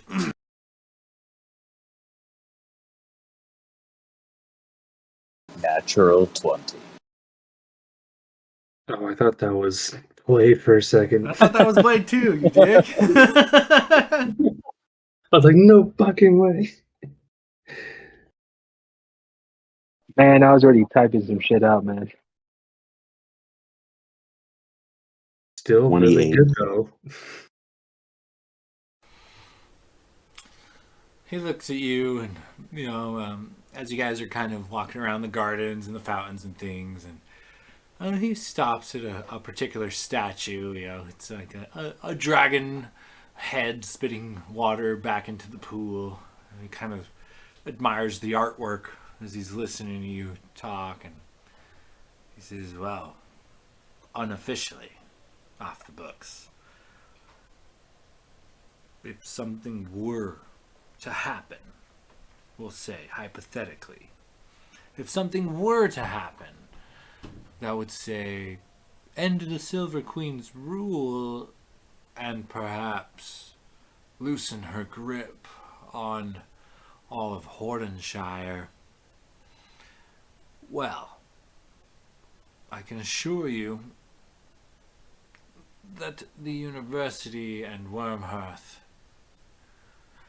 will stand on their own.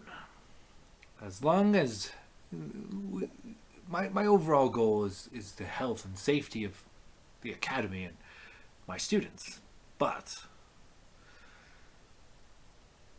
if things were to turn and the tides, I think we would be more than capable of not only taking in refugees, but perhaps helping to organize those who do have armies with information and intel and strategizing and whatnot to be able to effectively manipulate a coup, as it were. I cannot guarantee that we will take everything we've lost and more, but it may just be enough to at least give the lands formerly in the north of Hordenshire, the lands formerly ruled by the Gethmara, would be free peoples again, and perhaps depending on how these free peoples acted and organized and were led, it could depend on how far into the Silver Queen's territory they can carve out their compensation, though taking the Silver Keep with any amount of military might from the outside is likely folly, but I assure you that should the Silver Queen fall, we will be one of the few bastions of hope for all of those in northern Hordenshire.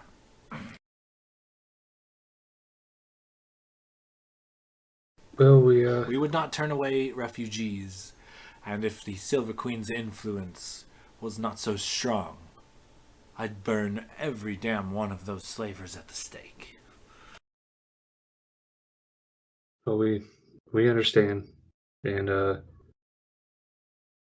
yeah, we appreciate any help we can get. So even if it's after the fact and helping assist in stabilizing the country after we take out the Silver Queen, that's still more support for us. So we'll take anything. He kind of laughs when you say take out the Silver Queen. You shoot, you aim high, Dragonborn. You aim high. May you reach your goals for the good of us all, Sir Gladier. Should I say? Well, Sir Gladier. yes. Well, I've got a list, and her name's at the very top, and I don't plan on stopping until I've crossed them all off.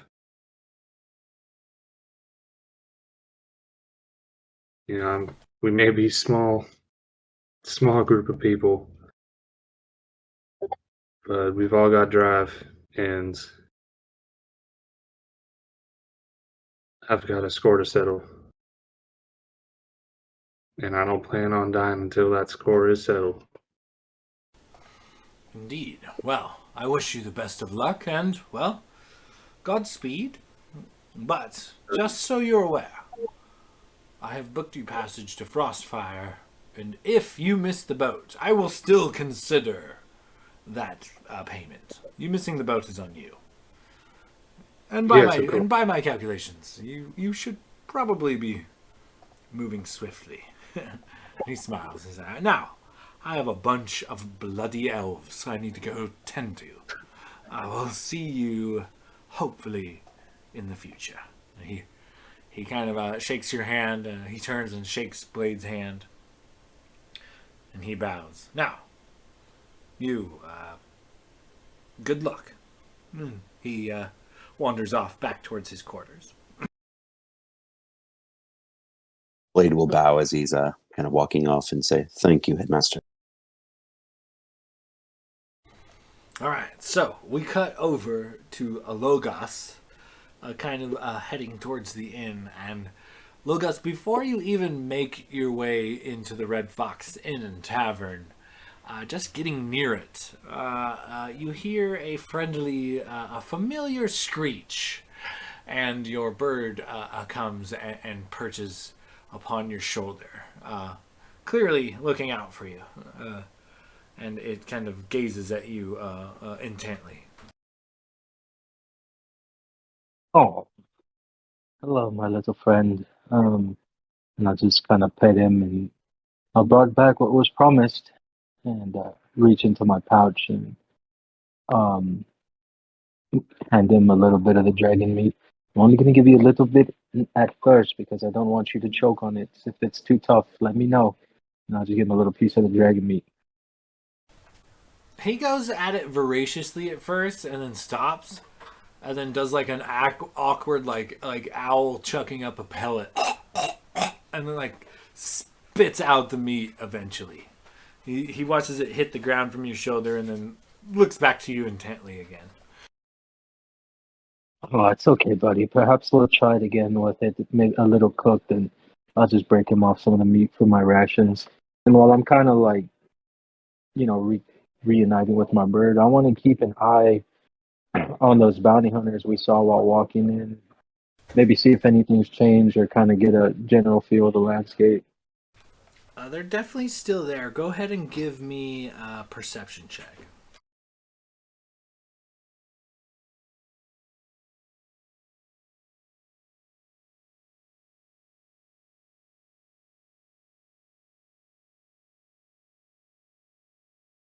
That's a 25 total. You kind of you notice them, and you going about your way. You kind of slink over there quietly and eavesdrop a little bit, and you pick up bits and pieces of the conversation. And it sounds like they're missing some comrades. It sounds like they're waiting for someone to arrive who is late, and they are very concerned. They don't know what has befallen their comrades, but they seem to be without leader at the moment. And there's a lot of talk of disbanding over and disbanding here and reconvening elsewhere, as the Silver Queen is not merciful, and they are unsure as to how to proceed with it. Feels to you like they have lost their leadership and a good portion of their crew.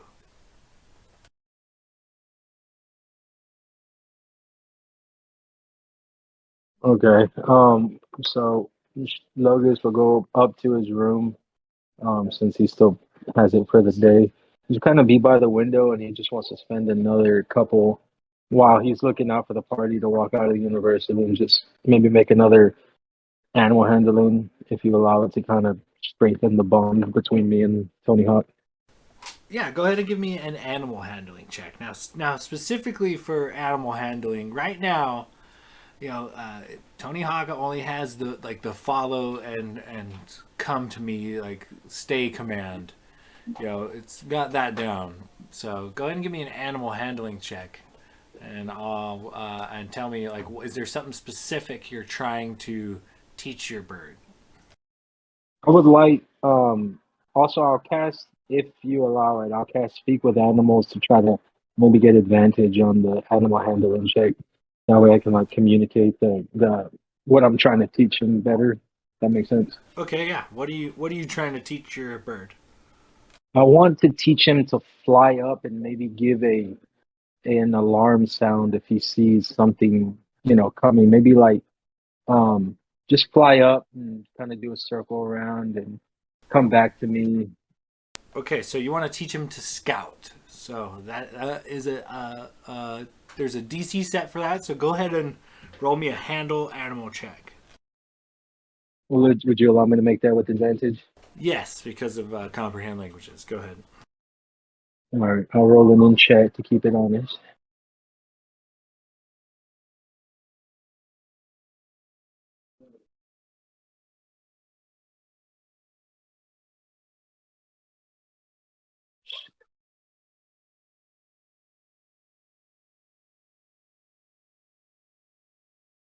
Let me double check my animal handling. Okay. Oh, damn it. Well, at least I got rid of a natural one. 15 total. Yeah, it meets the DC. So you officially teach the bird to scout. Unfortunately, due to the bird's intelligence, you can only teach it so much so often. But you begin what you need to teach the bird to scout. And its first lesson is flying out of the window and kind of keeping an eye out for the party. And as they approach, the bird comes back to you and gives the alarm signal, the something ahead signal, and yeah, it alerts you to your party being just outside. And also, like, I would like to just so I don't have to keep casting animal friendship. Now, I want to be able to like, if he's open to it as I'm talking to it, I would like to make him my permanent companion as I'm speaking to him. Uh, Tony, if I've grown quite fond of you, and I'd like to think that I take care of you enough to where you'd like to be my permanent friend and come with me on my adventures. Go ahead and roll me a persuasion check, and I'll say with advantage because of the communication between you. That is a straight D20 roll. So. Well, it's an 8. She looks at you and she tells you, "Well, you feed me, and I follow you until this no longer works good for me. If you feed me, I'll follow you. I'll stay near, but it's gonna cost you food."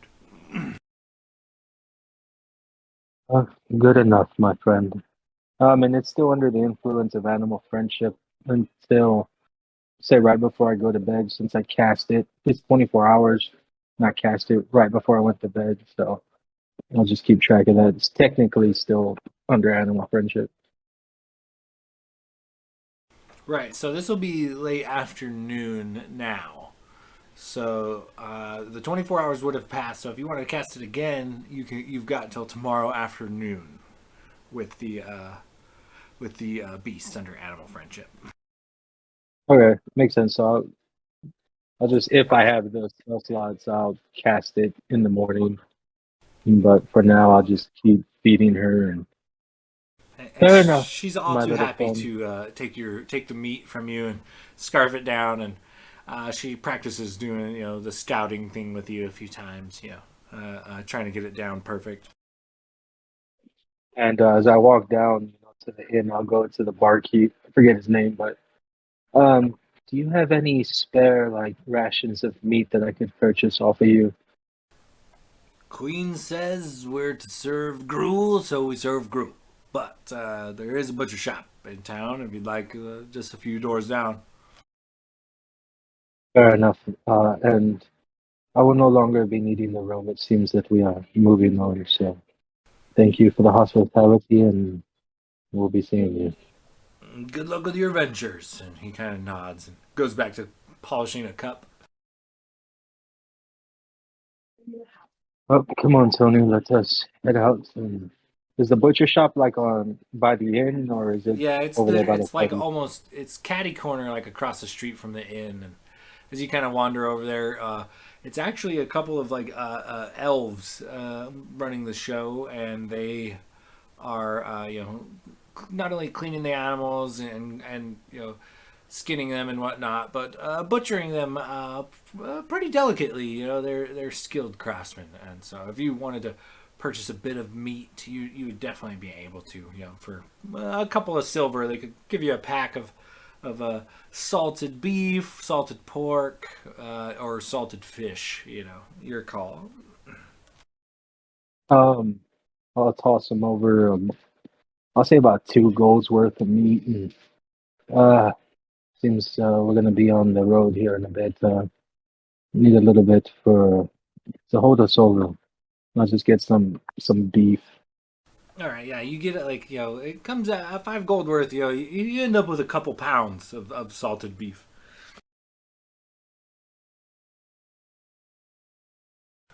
All right, Okay. I'll toss one up to the bird and regroup with the party.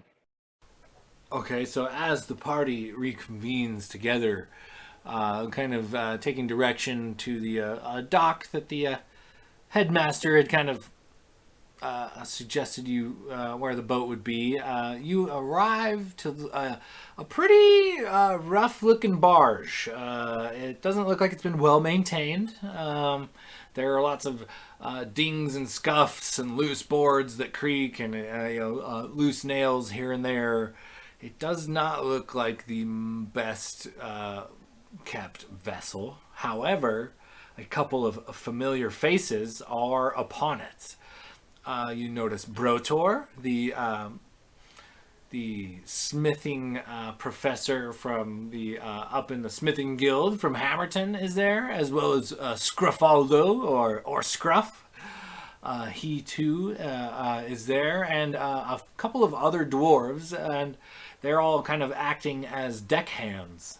And it appears that Brotor is, in fact, the captain of this vessel, and is planning on taking him and a few of his dwarven comrades to Frostfire here shortly. So, still, anything? Is there anything the party would like to do before departing Wormhearth?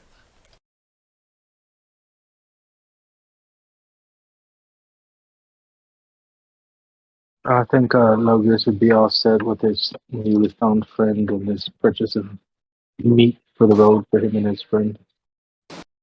Yeah, I think I'm all set too. Good to move forward. Right before we're going to the barge, because I think if I remember the map correctly, the market was kind of right next to the docks. Am I remembering correct? Yeah, so let me pull up that map real quick. Actually, I think it might be two. It is pinned. Okay. Yeah, the University Bazaar is kind of right next to the docks. Correct. The dock where your boat is actually on the other side of the river. So did you want to hit the bazaar before you take off? Yeah, before we cross the bridge to go to our barge, I would have wanted just stop by just to nothing crazy. I just wanted to see if they had any sort of healing potions to buy, standard or greater or superior. Just a real quick stop. We don't have to RP it or anything. Okay. Yeah, they do have standard healing potions available at the Arcane Bazaar, but it is just the standard 2d4 plus 2. Okay, and are those just 50 GP each? Correct. 50 gold each. Okay, I'll buy 2 of those if I could, if they have 2. Yep, for sure. Easy to come by. Easy enough to come by. Okay, yeah, and that's all I wanted to do. I'm ready. All right. So as you guys kind of load up onto this barge, Scruff and he greets you. Weird that we're traveling once again, eh? And he kind of smiles, his crooked, missing a couple teeth smile as the the party boards the vessel, and sure enough, shortly thereafter, pushes off, and you guys slowly begin coasting down the river.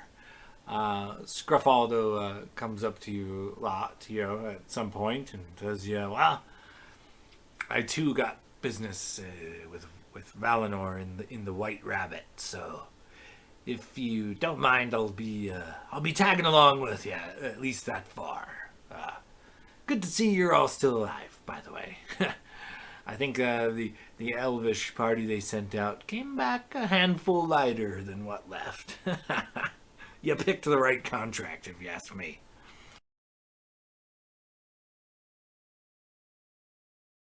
And Clader would just reach out and shake his hand again. Well, it's good to have you, Scruff. We happily have you with us as we try and find Valinor again. But yeah, he got a little hairy there for a moment, but Blade here kept us alive, and we took out that green dragon, no problem. Excellent. Wait, green dragon. Very, very nice. Very nice. He smiles at you. His weird crooked smile. Oh. Well, we get there. I need a quick word with Valinor for a bit. What happens from there on is, I don't know, up to fate, I guess. Old Brotor here, he's got to go negotiate a contract with some fancy higher-ups over there. He actually did talk that headmaster into letting him run some classes, so gotta travel to the Queen's lands to get the official documentation. He rolls his eyes. But essentially, Brotor is kind of setting up to maybe help a lot of the Dwarven and Red Dragonborn refugees that have been displaced. So they'll have a place to go, and with Brotor being a professor here, maybe some of them will have some ambition to help learn how to build and construct, so that when the time comes, reconstruction of Hordenshire won't be so difficult. But alas, enjoy yourselves. It'll be tomorrow in the late morning by the time we get there. So no need to worry. I know you're officially our guards, and he makes quotation marks. But every dwarf on this ship is worth his salt. So you do what you must. We'll take up in the morning, And he kind of shakes your hand. Thank you once again. I appreciate it. He kind of glares off over the horizon as the boat kind of drifts down the river. Wait, go ahead. Brotor is going into the Queen's capital? Correct. Brotor convinced the headmaster to allow him to be a smithing professor here. And in order to make it official, without risking the ire of the Queen, proper paperwork must be conducted, as well as proof of Brotor's wares. So he journeys to Frostfire to acquire both the paperwork and display his goods, so that they may, sign off on him being a professor of these lands. As a lot of the nobles of Frostfire's children often find themselves in Wormhearth Academy.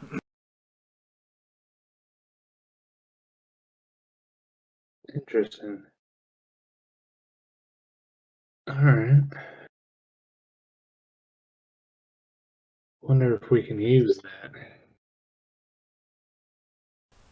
As Scruffaldo kind of goes about his deckhand duties like the other dwarves, aside from Brotor, who's just steady, controlling the wheel. He's at the helm. The barge slowly drifts out of this down the river for a few hours, and then eventually reaches a lake.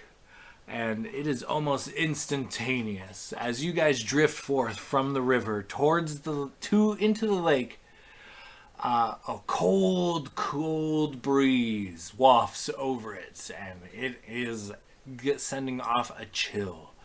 And it seems that the closer you guys get to the Arctic mountain in the center of this lake, the colder the environment is becoming. And it is not long before you guys realize you probably should have packed some winter gear for this ride.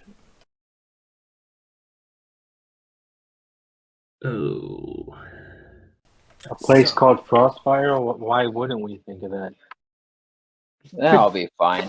I like the cold. Yeah, Locris doesn't seem to mind. The rest of you, you're a little chilly. You catch yourself with some chattering teeth once in a while. Renwick's going to pull a set of fine clothes that they had in the bag of holding out and just go double layer. And look over at the party and be like, I've got one more cloak and another set of fine clothes in here if anybody wants to double down on clothing. It's getting a tidbit nipply. Well, maybe if we land for a second, I might be able to skin a bear or something. Yeah, I don't know if Brotor seems might be on time crunch. And I've got a traveler's clothes, which comes with a heavy. I don't think it's like winter wear, but it does say it has a. Where'd it go? Back.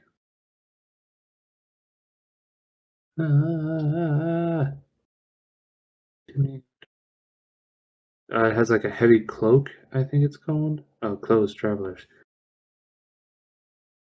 I have it too. It says a shirt, a vest or jacket, and an ample cloak with a hood. Yeah, So so It has it later, has a Florida winter coat. yeah, yeah. So I'm I mean, it has a jacket. It says the clothes consist of boots, breeches, a sturdy belt, a shirt with a vest or a jacket, or an ample cloak. yeah. So So I'm we at like, least have a jacket. yeah, I'm huddled up. Oh, it has 8 hours. Has 8 hours gone by? So 8 hours will go by as you guys kind of get closer towards this Arctic island. You have until tomorrow, late morning, on the boat with these dwarves kind of acting as deckhands. There's some barrels and crates amongst you guys, but for the most part, there is not like a spot to like really. There's not like a cabin or like a crew quarters. You guys just kind of have to post up on the floor of this deck if you guys want to get some sleep and things. But yeah, for the most part, you just kind of slowly venture until the morn. So if there's anything you guys need to do prior to Frostfire, now's the time. Mm. For flavor, Glader is just because he spent half of his life in a valley, which probably got some winters, but then the second half of his life he spent in a fucking desert. So he's probably not too used to the cold. So he's kind of like huddled up somewhere where there's like some sort of barrier to the wind and just using like his like uh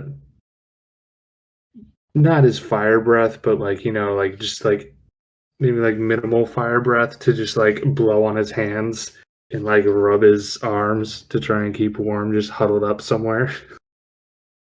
Oh yeah, for sure. You can post up in between a couple crates, and maybe grab like a hooded lantern or something that emits a bit of heat to kind of keep your hands around, and while you occasionally blow some of your unnaturally warm dragon breath into your hands and rub them together, trying to keep the warmth.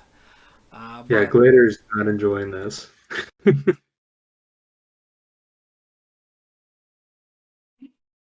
Logus would like to spend a little more time with his bird, but this time he wants to cast animal friendship again for the night, for the next day.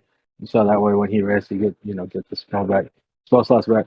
But also, Renwick, I'm gonna try something a little different. If you could watch my back, just shake me if anything goes down, and I'm gonna cast Beast Sense. So basically, for an hour, I'm gonna be able to see and hear and do everything like through the bird as it flies around, and just kind of use that to kind of strengthen our bond a little bit. Just as he's flying above and just kind of seeing what he sees, hear what he hears. But while I do that, like Logos would be completely blind and deaf to what's happening around him. So I'll just use that to kind of fly above, check the waters, check the trees in on nearby the land, and just see what's going on and stuff like that. As you kind of warg into this hawk, it's definitely weird. The sensation of flying, the sensation of the wind rolling over you, the broken bits of conversation you can hear coming from the dwarves on the boat below, and your vision is like intense. It's totally weird. You can see, even as dusk approaches and the stars come out, you can see the glitter and glow of several fish coming near the surface, and it is like weird silver streaks, almost like the stars above below. As the lake is quite rich with fish and whatnot, and it is definitely kind of a different experience when you look through the eyes of the hawk. While he's doing this, can Glader kind of notice him go into this like trance like state? Can I look to see if there are any empty like large crates or barrels? Just like anything empty? You can go ahead and crack a crate or a barrel if you'd like. Yeah, I'm just kind of like I don't want to like break anything, but I just kind of want to like check a few to see if there are any like empty ones. They are all sealed. All right, never mind. I was gonna play a prank, but if they're all sealed and probably full, I'm not gonna fuck with anything. Little Chris is just going to drop a fishing line over the side of the boat and fish. Are you saving people's lives right now? Yep, I'm watching. That being said, I feel like Renwick is very at home on the water and is definitely dropping a line. Like some shit's gone down. He's kind of celebrating the recent dragon kill, but also he wants to just have a few quiet moments to think about what we're walking into, and the best time to do that is with the line in the water. Okay, yeah, both of you guys give me, we'll say, animal handling checks to try to lure some fish in. Would you say with advantage since I have a sailor background? Yeah, I'll buy that. I'll take my wins where I can get them, all right? I have a +0 to animal handling, so...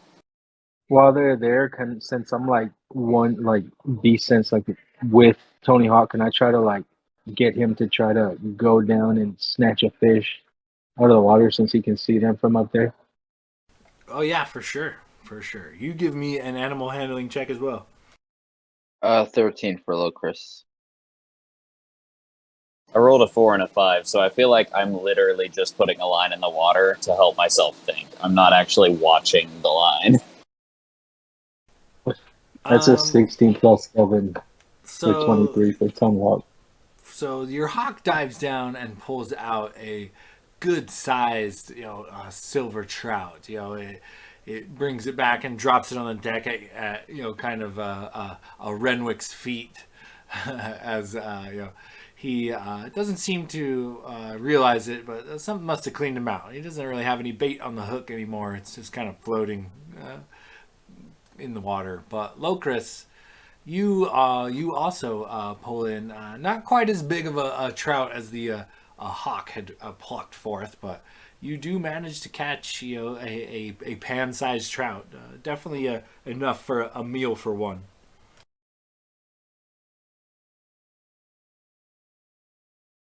Tony Hawk will definitely like perch on the side of the boat in front of Renwick and kind of make little screeches and bird noises and kind of taunts him a little bit.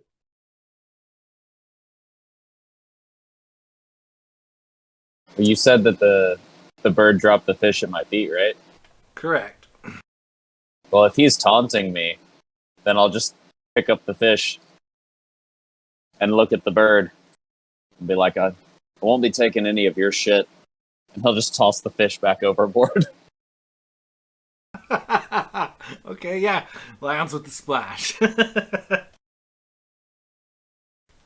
the bird try to make like a dexterity saving throw or something to try to catch it again?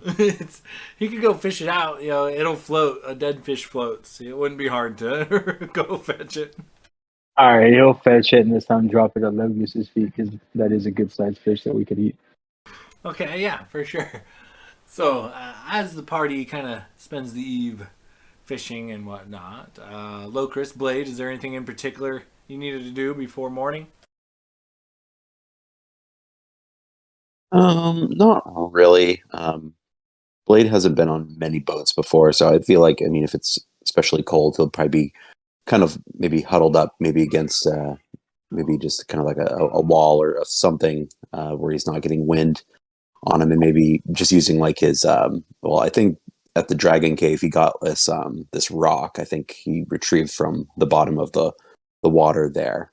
So I'm thinking he might have used Blade might be using like his prestidigitation to maybe warm up that rock and just kind of keeping himself warm as much as possible with it. Okay, yeah, keeping your hands on the stone, kind of rubbing them back and forth, you know, kind of like Gladier trying to stay warm. Yeah, exactly. And Locris is just contemplating life. Deep in thought, like maybe you got a little too close to that other that other tiefling. Okay, so as you guys kind of make your way toward the icy center, Mount Whitehorn, you notice that it definitely is becoming dramatically colder. The closer and closer you get to this place, the colder it seems to be. It is more than uncomfortable. It is downright freezing outside. At this point, it is all but unbearable for you guys if you do not have winter clothing. But Scarpaldo does provide a thick, we'll say like a thick traveler's cloak to kind of shield you guys, to those of you who do not have them. But that is all he can offer for the time being. So if you do not have something along the lines of a thick traveler's coat, you're going to be at a little bit of disadvantage here in Frostfire, as it is quite cold naturally.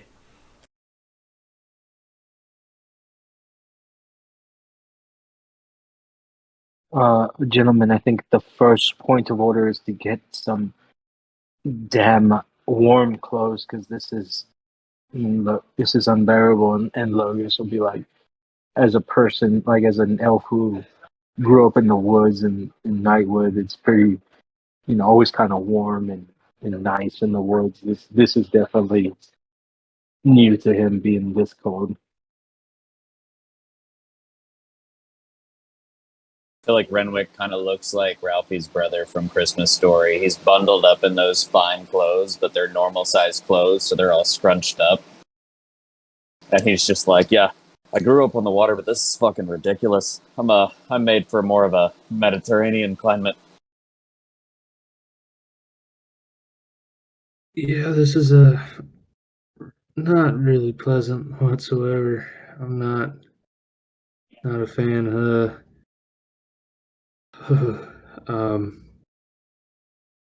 So we're coming up on our we're So coming up on. I just dropped a map of Frostfire into the feed. So you guys come in to Frostfire. You come down this channel. There is like an island and a bay that has some docks and things going on. And you guys officially kind of make your way into Frostfire. So Frostfire is a lakeside town located at the base of the ice-covered Mount Whitehorn. A large set of docks accompany many fishing and merchant vessels.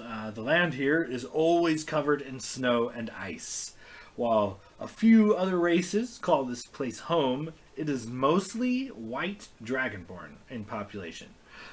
Due to an influx of merchants, the markets here are strong, and there are many inns and taverns. This neck of the woods seems to be running off of like things like seals are hunted and harvested here for oils, hide, blubber, and meat, alongside polar bears, and you see what looks to be like a whaling crew pulling in to dock as well. And as you guys kind of approach and dock, Scrafaldo heavily cloaks himself as well to shield himself from the cold, and he kind of comes to the party. Brotor's probably not going to stay more than a few hours, and I've got business at the White Rabbit Inn. I can lead you there if you need, but I'm going right now. So he steps off the boat and continues to go towards, off the boat onto the dock, and kind of gestures for you guys to follow him. Before we had pulled into dock, Glader, because we have taken essentially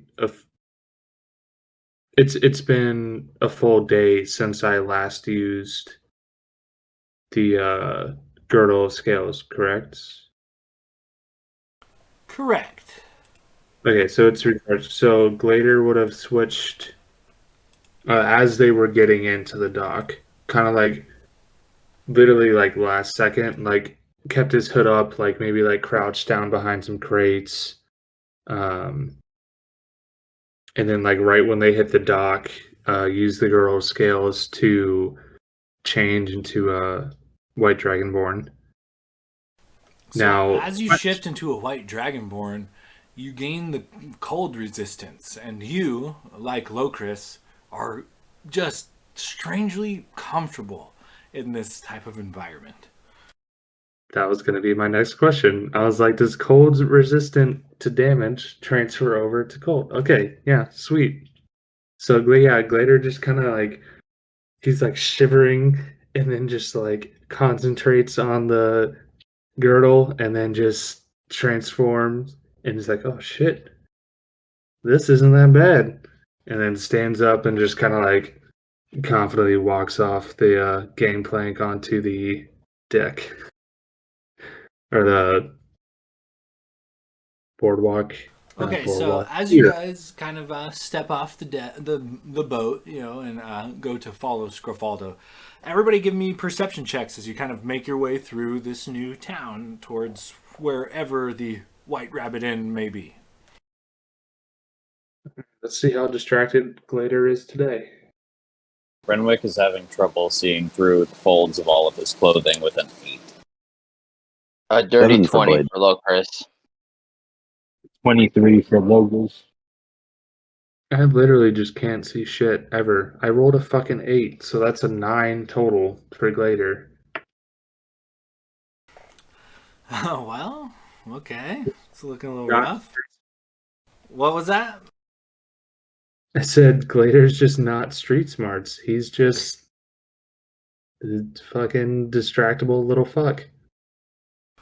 Logus, you managed to point it out, but so as you guys are kind of walking through town, it is like a sheer white landscape for the most part, aside from the buildings, but there doesn't seem to be any like natural vegetation or anything. It is all sheer white. And as you guys are making your way through town, you notice a couple of things. Thing one is that behind some of the citizens, we're going to and fro about the town, maybe shopping or whatnot. Behind them, a lot of them, several paces, seem to be people in rather plain clothing, not necessarily in winter garb. So it is more than uncomfortable to not have a whole lot of garb, but they are also wear iron collars and iron anklets and bracelets, like thick iron. No chains or anything. But these people follow behind a lot of what you see to be what you assume to be locals, a lot of white dragonborn, a lot of other folks that are decorated in various furs and things. And it's not uncommon to see these people wearing these iron collars and bracelets and anklets, shuffling behind their master, if you would, carrying their parcels as the master goes shopping between the stalls, and they are the ones that are not necessarily doing a task or something for someone. Constantly have their gaze upon the ground. They refuse to meet eye contact with any of you or engage with anything around them.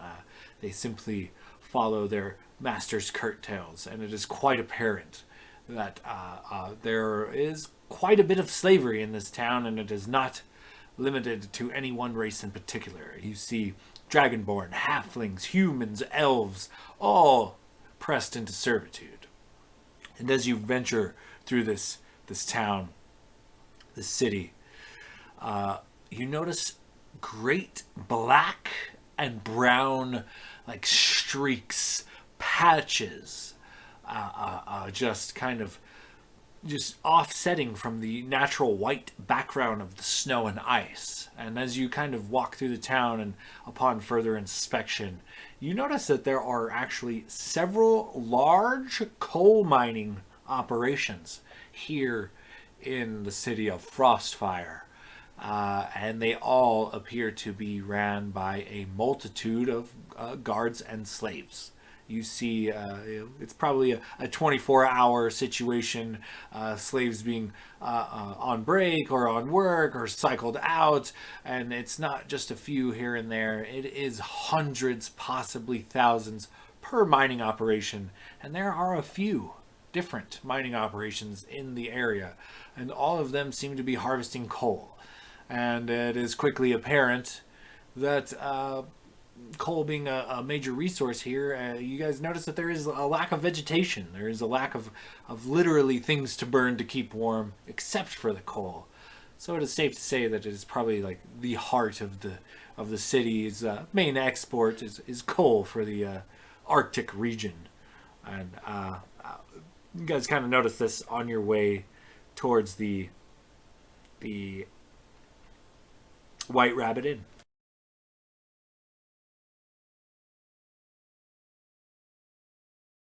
And Glader's just kind of gritting his teeth and clenching his fists as he tries to focus on the main objective. But it's, especially with people with high passive perception in the party, it's pretty difficult for him to restrain from just beating the shit out of every single quote unquote master he walks by. So he's just kind of quietly stewing in anger as he follows Scruff towards the White Rabbit Inn, I think it's called. Correct. The White Rabbit Inn. Rabbit Inn. As you guys make your way to the White Rabbit Inn and you enter, it is quite the bustling place as the morning is just kind of cracking off. There's the smell of bacon, and then you see several customers eating eggs and bacon and biscuits and gravy and a plethora of different breakfast foods, much different than the breakfast provided at the tavern in Wormhearth. And that being said, as you guys kind of enter and look around, give me some perception checks.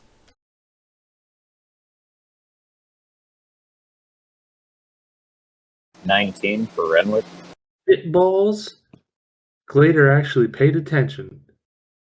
Got a 19 as well. 16 for Locris. Natty 1 for Blade for 4. 26 for Logus. Blade's just back there, like, shivering uncontrollably, not able to view anything. Dude, I can't see shit today. So, with that, you guys enter this tavern. It is a little bit of hustle and bustle for the morning, and pretty much all of you but Blade. Blade is concerned with the bard situation. It looks like one of the individuals wearing the iron collar and shackles. Well, not really shackles, but iron bracelet and anklets is being forced to play the drums. And anytime he misses a beat, one of the fellow patrons just casually throws a dagger his way.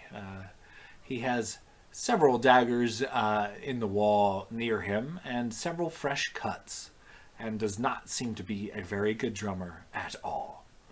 That being said, Blade, the rest of your party notices a white dragonborn with a bit of a familiar swagger.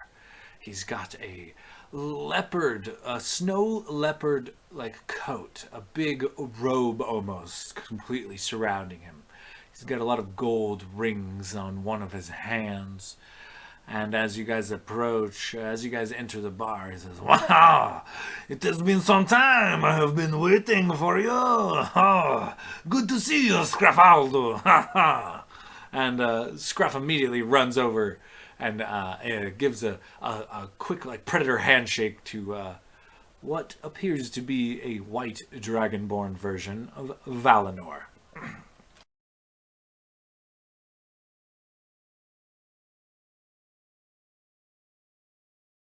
Indeed. Good to see you. Valinor kind of calls over to the bartender. Mikey, this is the party I've been waiting for. I will take a cask of ale and a round of your finest food, your finest round of breakfast for this party, and I will have it in the suite upstairs. Now, the lot of you have been waiting some time. I am a busy businessman, as you know. We have much business to discuss, and no time. I lead the way. And Balinor kind of bows, and him and Scrafaldo head up a flight of stairs off in the corner of the inn. And Glader gives him a hearty clap on the back and then follows him up the stairs.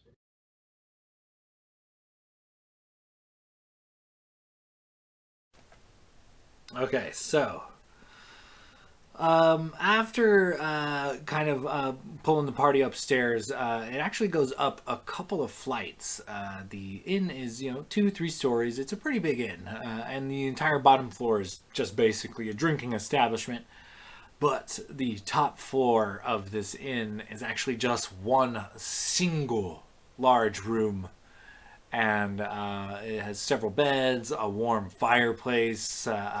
It's a small bar, a small cooking area, a small lounge, and Valinor kind of ushers you guys all in. And haha, you guys have made it! I am very relieved. I was worried. You have the most impeccable timing. Oh, so tell me everything that has happened. And he tries to catch up with you guys over the events of when he had left you last at Dipper's Point.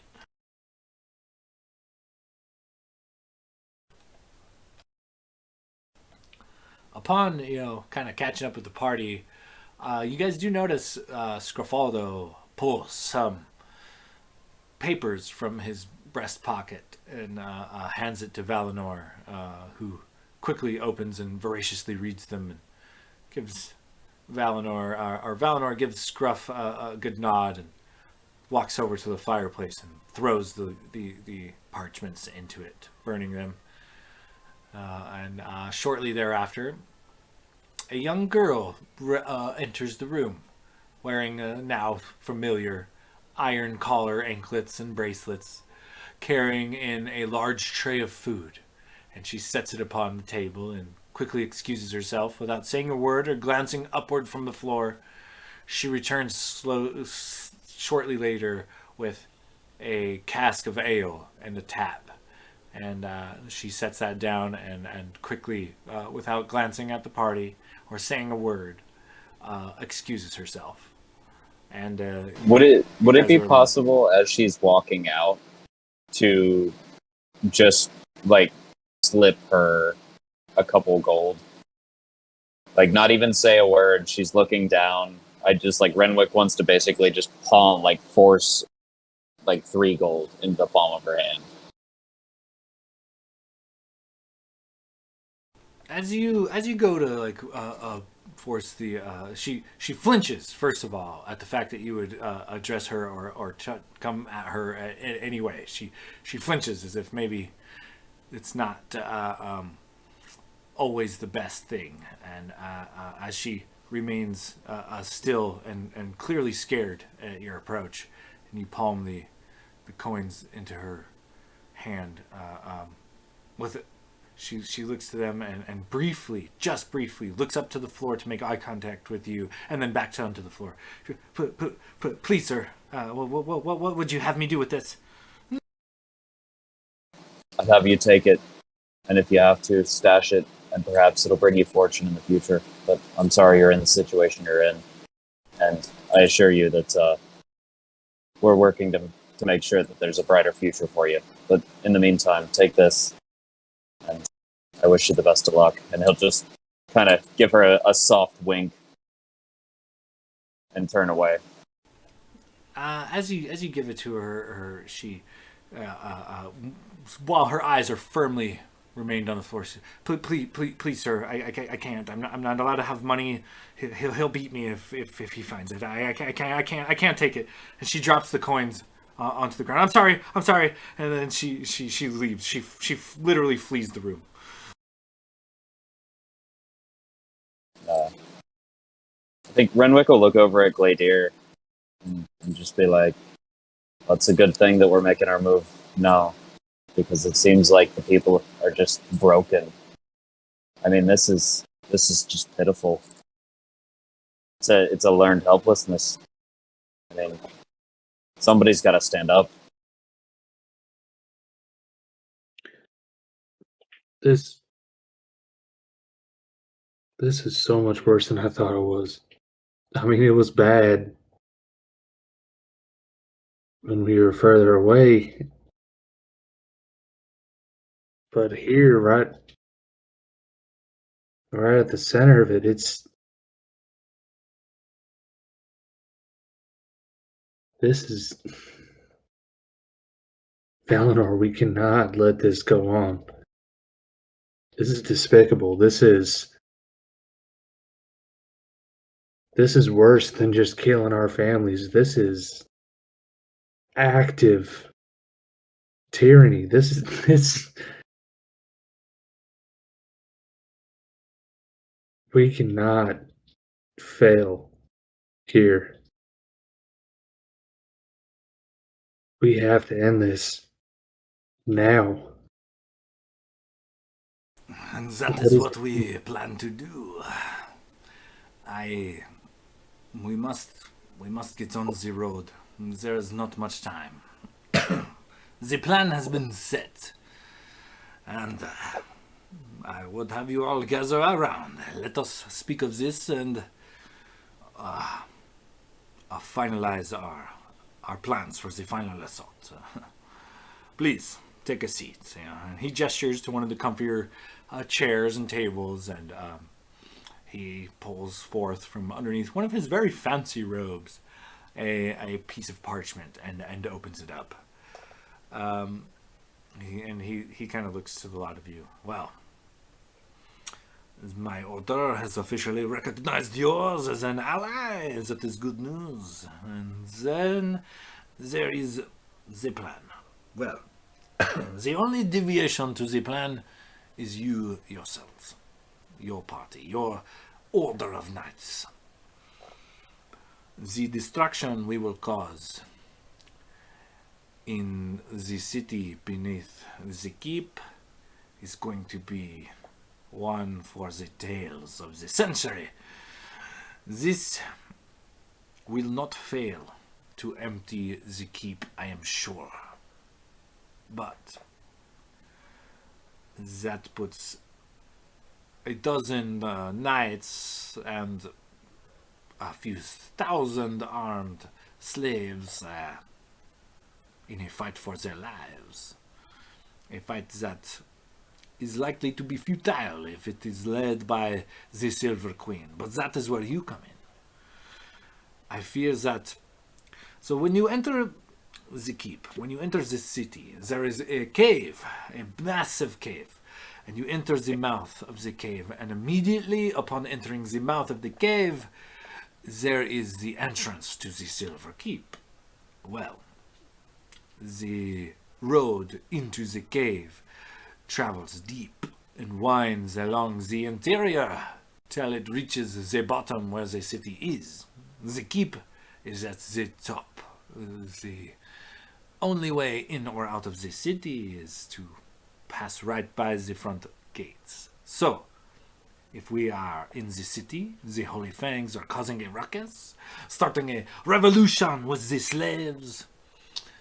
There is no doubt that every available soldier will be funneled from the keep to the city. Now, if a few travelers happen to be coming by at that time, they will likely be reprimanded and ordered to halt for the forces.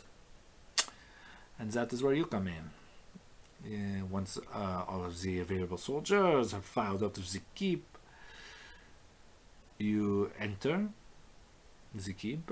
Scruff has provided a layout of a few key secret halls within the keep. Thank you so much, Scruff. Scruff kind of looks over from the food tray that was delivered and just kind of nods as he's like halfway through a giant chunk of cheese. And he turns back to the party. He says, well, so you will enter the main hall of the keep. You will take a passage from the main hall that leads you to the top floor. The top floor is the throne room, where I imagine the queen will be conducting whatever she does to rule her reign over the city, issuing orders and whatnot, likely from an arcane perspective. And that is where you come in. You go to the top floor, you kick open the door, you kill the Silver Queen. This is likely to break the chain of command, at least for a bit, and her three sons have not been a secret about their distaste and disdain for one another. It is possible that in the attempt to take their mother's throne, they would rather focus their forces on becoming the rightful heir rather than stomping out the rebellion or stopping the slaves. They would likely turn on each other and perhaps give us a bit more time, a chance to escape, a chance to do something with the mass of slaves. But as far as you and your order, get to the top floor of the keep after we drain the soldiers and kill the queen. It is a simple plan, but I fear this will. It is easier said than done, I am afraid. What is stopping Miranith from just stepping in once the queen is dead, since she's already her right-hand man and doing a lot of the work? Fortunately for us, Miranith is the warlord of the northern Hordenshire. She runs the more brutal slaving operations and things up north. She is not here in the Queen's quarters, though I do not know her magical capabilities. Perhaps some of the arcane have been known to be able to travel vast distances in a flash of an eye, but as far as I know, as far as what Scruffaldo knows. And he turns back to Scruff, who has now finished all the cheese and is currently draining a bottle of wine. You guys just see bubbles coming up as he's got it pointed towards the ceiling. As far as we know, that Marinette is not left her post as warlord of the northern Hordenshire. She is still searching for you lot and some of my order as well.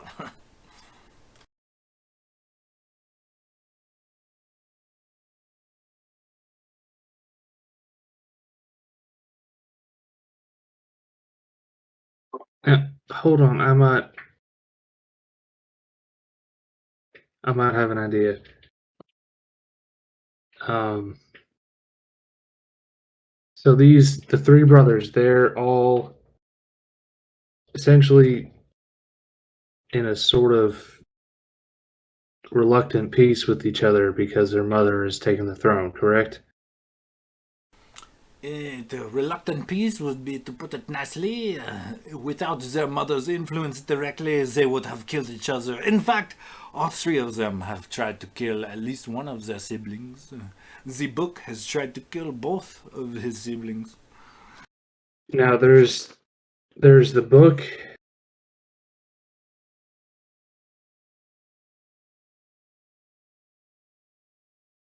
There's the book, the spear, and the hammer, correct? Those are the three brothers. Indeed, this is their names. Do we have any other? I mean, I know we've kind of spoken about this before, but have you gained any new intel on them since we last met? Only a bit. The book supposedly has trained under his mother. His mother has been his personal tutor for insight into the arcane arts. The hammer is currently the leader of the Silver Soldiers. He is the prime commander, the final say. While the spear continues to utilize more of a stealthy options. Prefers to stab one in the back. Prefers stealth to pure strength. And as far as we know, he has, well, runs the logistics of the country for some time, but it is no secret that not only is he skimming off the top, but he has many spies and informants in his ranks.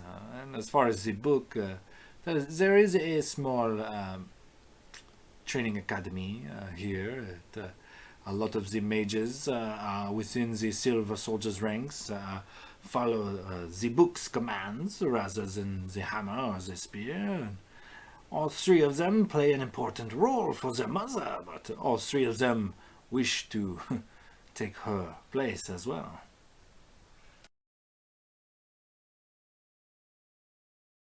So you are guessing that if we take out the Silver Queen, they'll take each other out. But are you 100% sure? Is there any way that we can, I don't know, do something, any sort of subtle subterfuge to ensure that the moment we take out the Silver Queen, they turn on each other? Because while it may be a small chance, there is still a chance that if we take out the Silver Queen, they just all combine forces, common enemy. Enemy of my enemy is my friend. They might just take the moment to turn on us and take us out and then finish each other off later. Well, we have to remember that Headmaster Dumbledore did agree to help stabilize should we actually successfully take down the Queen. So in theory, if the three brothers start infighting, and then we roll in with a whole university of mages trained by the Headmaster, then, quite frankly, I don't think they'll be much of a match for us. I think they'll crumble from within. Valinor kind of pauses for a moment and kind of looks back to you, Gladier. He says, there is no guarantees that they would fall this way, but this is what we know. They are very ambitious. They do not like being under their mother's thumb, but her supreme arcane power does not allow for much deviation, and she is very ruthless. And I think that they fear her. Also, that they are ignorant. They think that the way things are now is how they should be, or maybe have always been, and that they are unbendable, that they are untouchable. Their arrogance combined with their lust for power is what we are counting upon. It is quite possible that if the smart move would be to remain unified against such a incursion. Never before has the Silver Keep fallen to any army throughout any history that has been recorded. So it is possible that they unite and crush us. Though it will take some time and they will have many heavy casualties, I can assure you. It is possible that they unite, but they are opportunists. They know that seizing the throne is how it must be gained. It will not be given. And given the circumstance, given that all of them will be on the battlefield, and all of them will have the soldiers, the mages, the spies and assassins that they command up front and center on the field.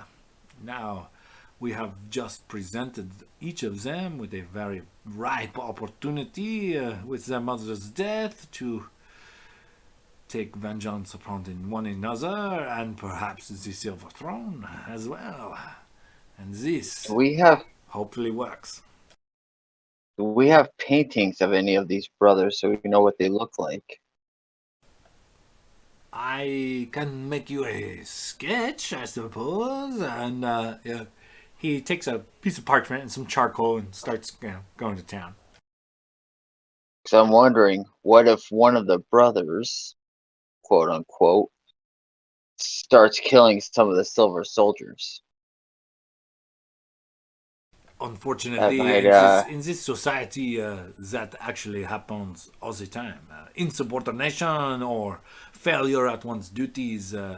The offspring of the Silver Queen are just as brutal as she is. It is not uncommon to see one of her sons, one of the Silver Princes, abusing or outright killing their own henchmen. But what Do the- if I'm saying, what if the assassin brother starts killing his other brother's henchmen, like he's trying to create a power vacuum to where he wouldn't have the resources? This, I am all ears. If you have a way to accomplish this, I would gladly do what I can. Do the brothers have any symbols that perhaps signify the sex of people that follow them? Like a brand or anything? Not so much, but the symbol, they always ride into war with, or into battle with the same thing. The book carries the book, the hammer, a great war hammer, and the spear, a great spear. What if, now go with me on this, we have a letter from the Silver Queen, written by the Silver Queen. You know, it's just some commands that she gave out to a slaver party that we took out. So we know her handwriting. What if we were to forge some documents, 3 letters, one directed towards each son, naming. So let me try and explain this, trying to gather my thoughts. So we write a letter saying that, sort of like a will and testament sort of thing, that the hammer is supposed to take over as leader of the nation after she dies. On the unlikely event that she dies, the hammer takes over. We somehow just let that slip to the spear. Then we write a letter equal identical letter, except saying that the book is supposed to take over. We let that slip to the hammer, and then we write a third letter saying that the spear is supposed to take over on her unlikely demise, and let that slip to the book. And then there are three separate will and testaments, and they all have one, and so they all try and take each other out. Do you think that might be enough for them to solidify that they're going to actually try and take each other out? And these, if they think that one of their other brothers was going to be taken over the throne by their mother's decree. I think that she lords this over them, and that is how she controls them so well. So it is quite possible, but I must be honest. I have never been within the Silver Keep, so I do not know what to expect fully. And I do not know how to, per se, get the message to whom we would wish. I suppose we could hire a messenger or something, but this might work. You are potentially onto something for sure. Yeah, the problem is getting it to the correct people. Scruff What if kind of we- chokes as he hacks up like a fucking a bit of a piece of bone out of this tray of food. Well, I can do it. I can do it. I know where it needs to go. And when he says that, Renwick's going to reach into the bag of holding and pull out that letter that had the Silver Queen's wax seal on it. And is that wax seal intact enough to potentially be able to create a fake seal? You go ahead and give me a perception check. We'll see. Can I make an insight check on Scruff? He seemed a little eager to be the one to drop off. He just kind of came in a little eager. Can I insight him? Make sure he's on the up and up still. Yeah, go ahead and give me an insight check. It's an 18 on that perception on the wax seal. It's broken for sure, but you think you could, under the right circumstances, potentially replicate it for sure.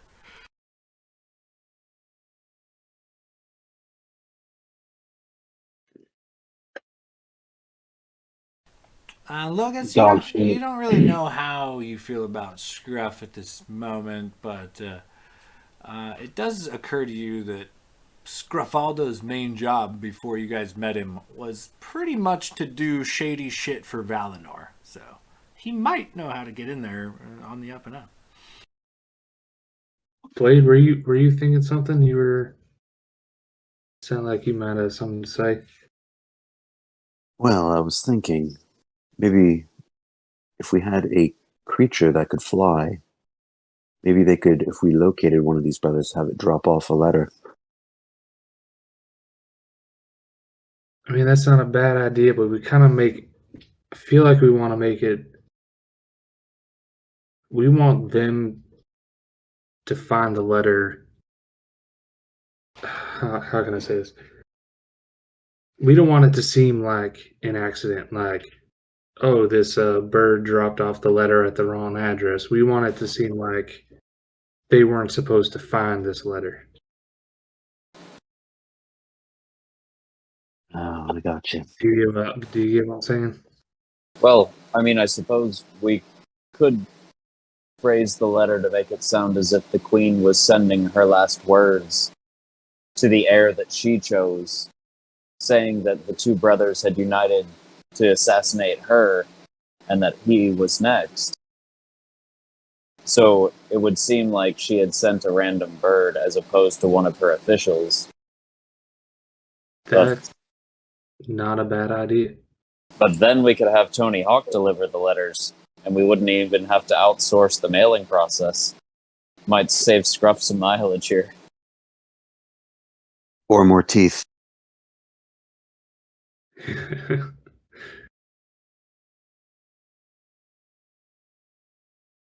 Yeah, we could.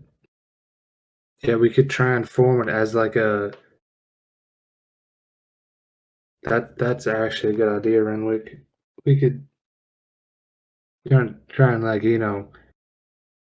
hastily written note saying your brothers killed me, like you must avenge me, take out your brothers, top deal, and then have it sent and just have Tony Hawk or someone or something, some bird, drop these letters off in succession, and then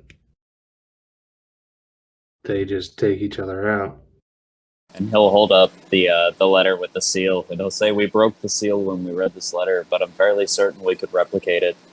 And if anything, that seal is going to carry a lot more weight than just a regular messenger delivering something. So I think we might be onto something here. And if at the very least, it'll sow confusion and discord and buy us a little time." About this time, Valinor is done sketching with his piece of charcoal, and surprisingly enough, Valinor is pretty artistically talented. He presents a portrait of three, you presume, silver dragonborns because it's black and white, but one is very slender, wearing a robe, gripping a book carved with many, many arcane symbols. Another is in full plate armor and holds with both hands a massive warhammer. And yet another looks to be peering out from underneath a cloak. You can't see much of his facial features, but his cloak is open, and upon his belt is a dagger on one side, a scimitar on the other, and draped across his back is a large spear.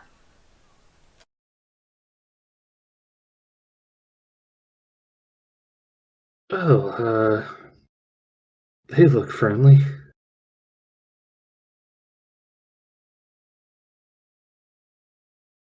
Oh man.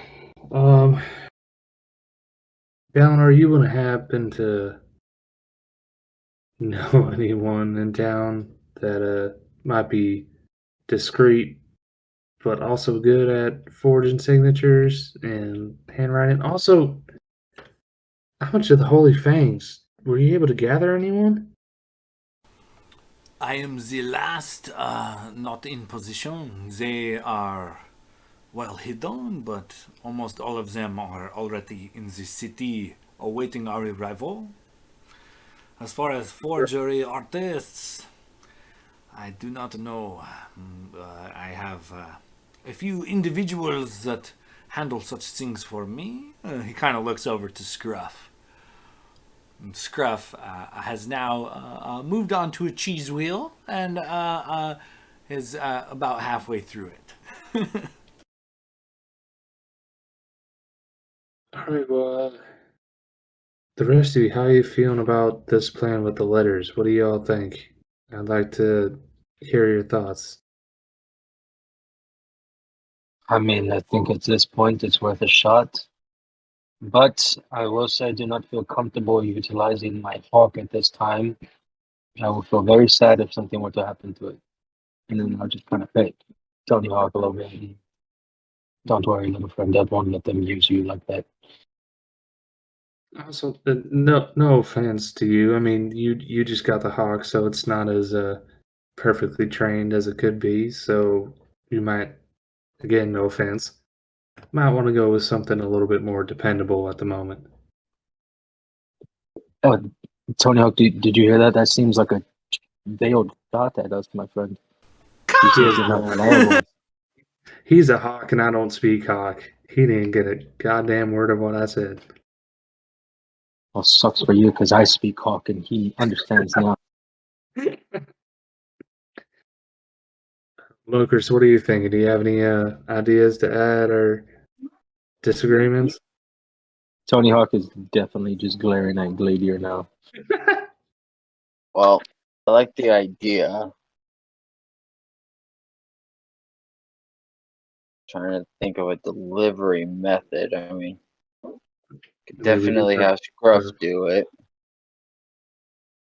Or if you want to really do it up, you find maybe somebody that works for one of the brothers, kill him, disguise self as one of them, and then have her brother hand off a letter. Put the fake letter on the dead body, and then when they discover the dead body, they discover a letter on him like he's a carrier.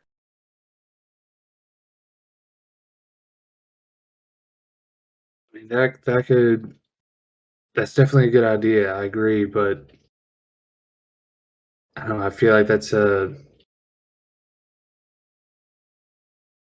what are the chances that we find one, first off, identify one of their crew.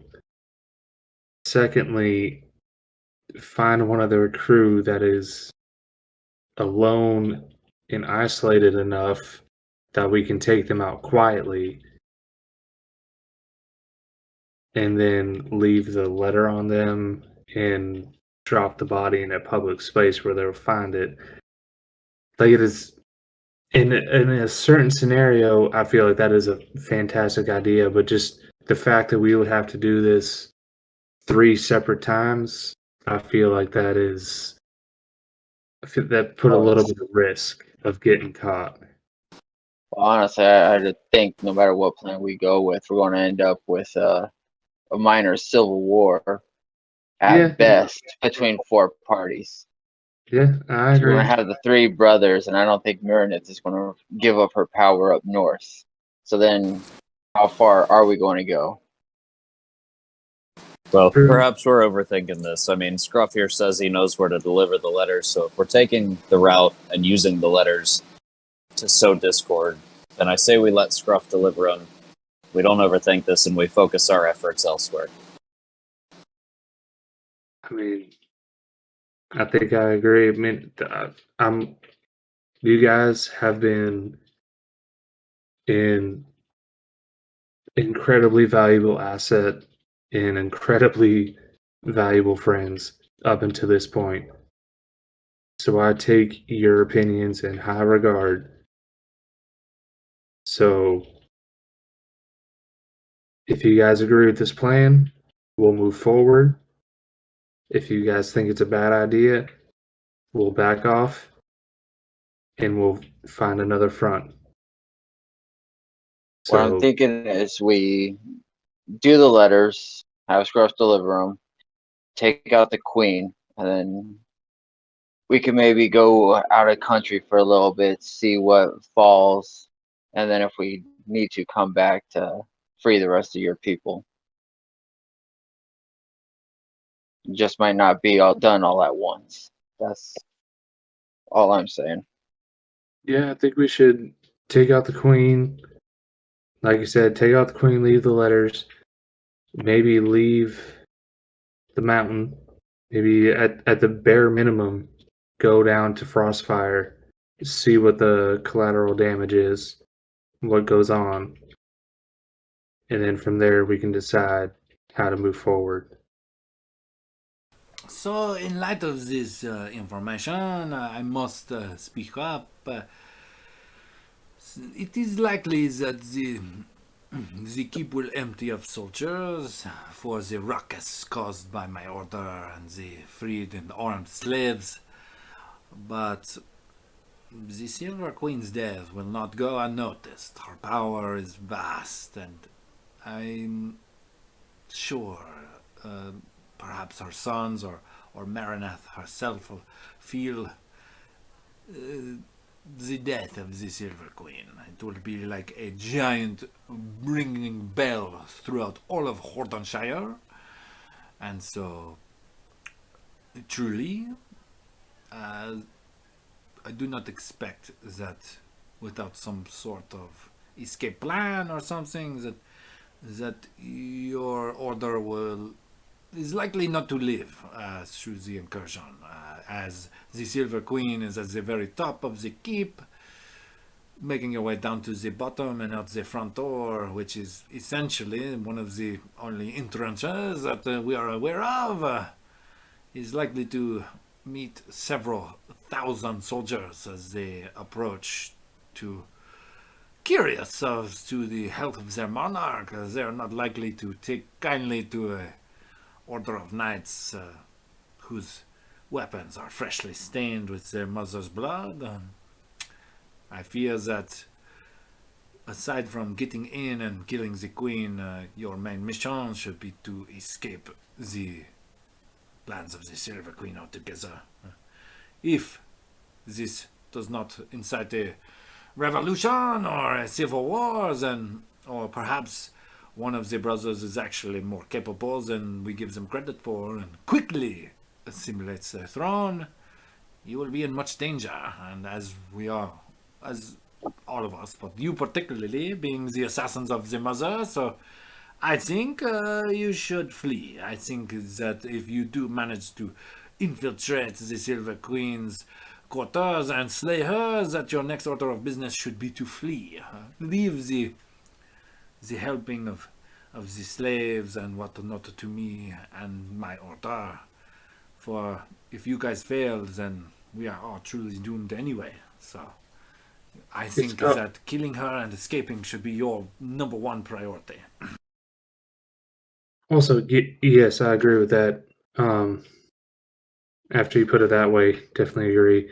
But if you're going to stay behind and try to organize afterwards, after the chaos has diminished, we have spoken with Wormhearth, and the headmaster has agreed to take in refugees. He has agreed to help with any sort of imbalance in the command structure once the coup has been complete.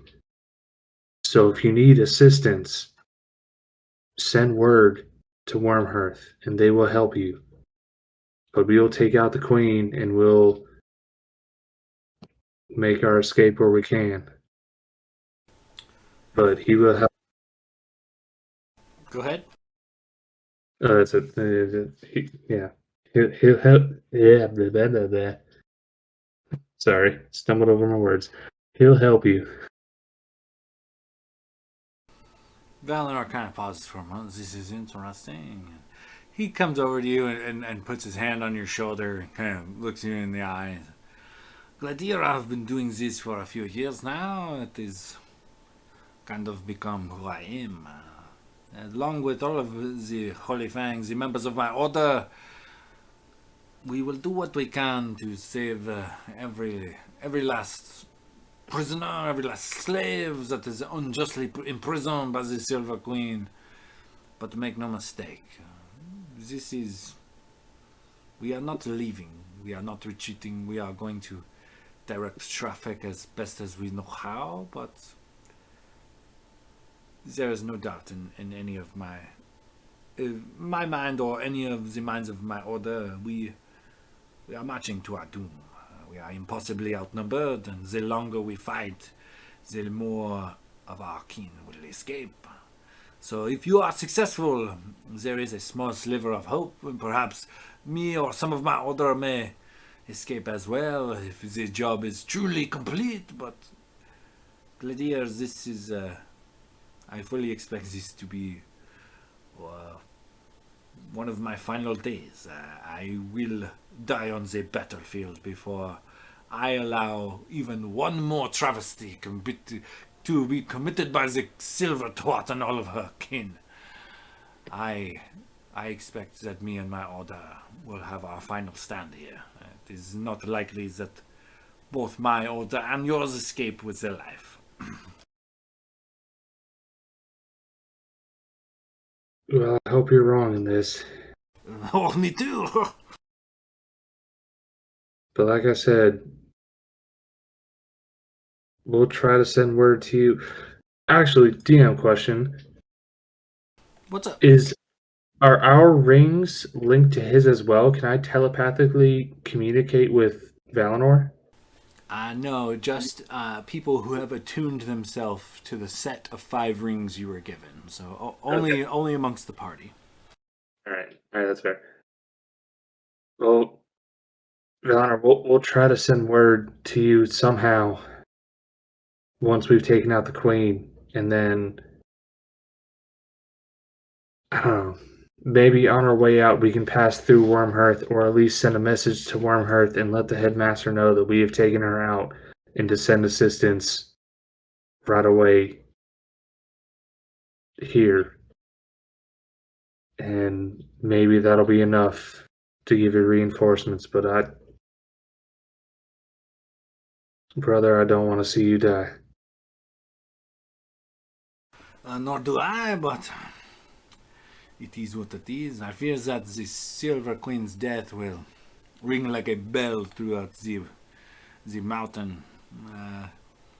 Her power, losing power like that will definitely make a ripple, and I think that we will know. But regardless, I wish you guys the best of luck. And however we might decide to do this, I have a gift for you. As he kind of looks over all the party, he walks over to a wooden crate you guys didn't really seem to notice before and pops it open and throws the lid off.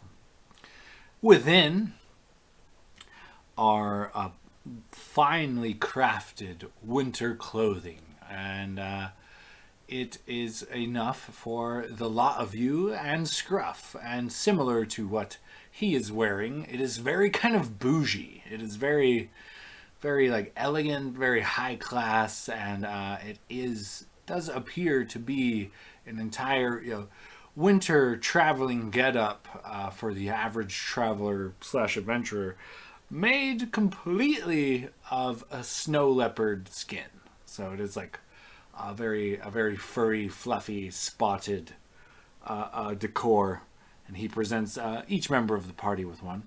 He says, "Well, this is just the first step. Whatever you decide to do, there is time. We are a couple of days travel from the White Horn Lookout, and then from there we are a couple of days travel to the, well, not a couple of days, another day or so travel from there to the Silver Keep. So we still have to cross the frozen icy tundra here. But whatever you guys plan to do, I fully support. Please use my accommodations as you will, and tell me more about this plan of forgery. Who are you having forged these documents?" Well, I think, Renwick, I think he might be the best capable of doing this, unless Scruff is talented in this endeavor as well. But I feel like we need a dexterous hand to properly, forge the handwriting of the queen. Scruff says through now he's worked his way through a couple of things of cheese. He's got currently 2 cheeks full of grapes, and through like this very stuffed face, who said, "Well, yeah, I know a guy, but I mean he's in Greenthorn. We gotta go all the way back to Greenthorn. But yeah, I can do that. I know a guy." All right, I mean, well, Greenthorn's a ways away. I can't say I'm necessarily proficient with the forgery kit, but he'll take out a coin and kind of like roll it across his knuckles and say, "I'm pretty good with my hands, so at the very least I could take a shot at it. In worst case scenario, if it turns out fucking awful, we go for plan B." all right, we might be able to check the local market, see if we can find some supplies to help you out with that, Renwick.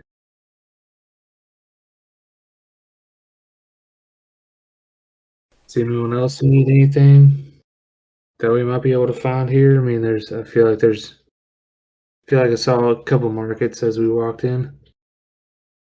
Maybe a smithy.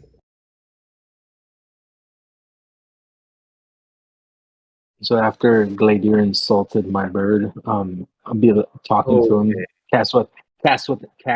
Speak with animals. Don't listen to him, Tony. You can fetch, right? Show me, buddy. Go fetch me that little beanie there.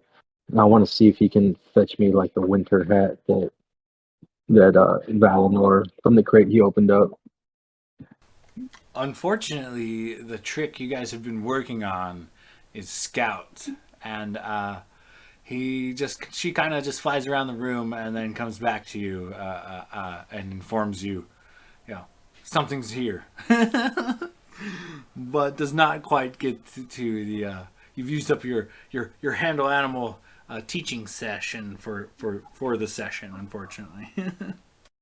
And Logos will be like, just like we've been working on. Good job, buddy. She caws at you and then looks at you expectantly. Oh, yes, of course, of course. And I'll pull out just a little piece of the salted beef that we got and toss it her way. She eats it voraciously and then continues to perch on your shoulder.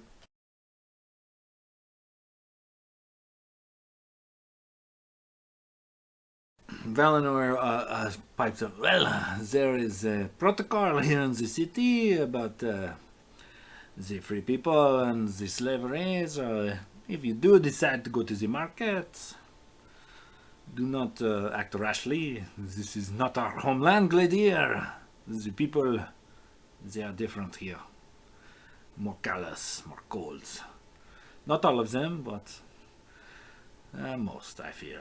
Unfortunately, the white dragonborn culture is lost upon me. They would rather chase whales and seals and polar bears than read or speak the hymns of the light or enjoy the chapels. I do not understand them. Yeah, I've noticed. Also, their use of slaves is not fun to witness, but yeah, I can restrain myself for the time being. So the farce that I have put on is that I am a wealthy landowner, that I am a baron, and that I am here on business, and that I have a crew coming with me, a crew of advisors, and we are here to check out the local markets. The fine clothing I have provided you shall keep up these rules while we are here in the southern parts of Hortonshire, but keep to it as much as possible. If you need, they call me here in the Frostfire. I am known as Saint Bernard, and that may or may not hold some weight depending on where you go.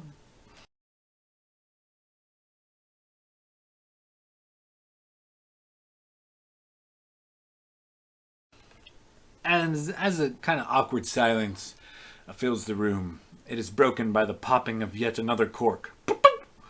As Scrafaldo kind of looks around the room and slowly begins to pour a glass of his now second bottle of wine.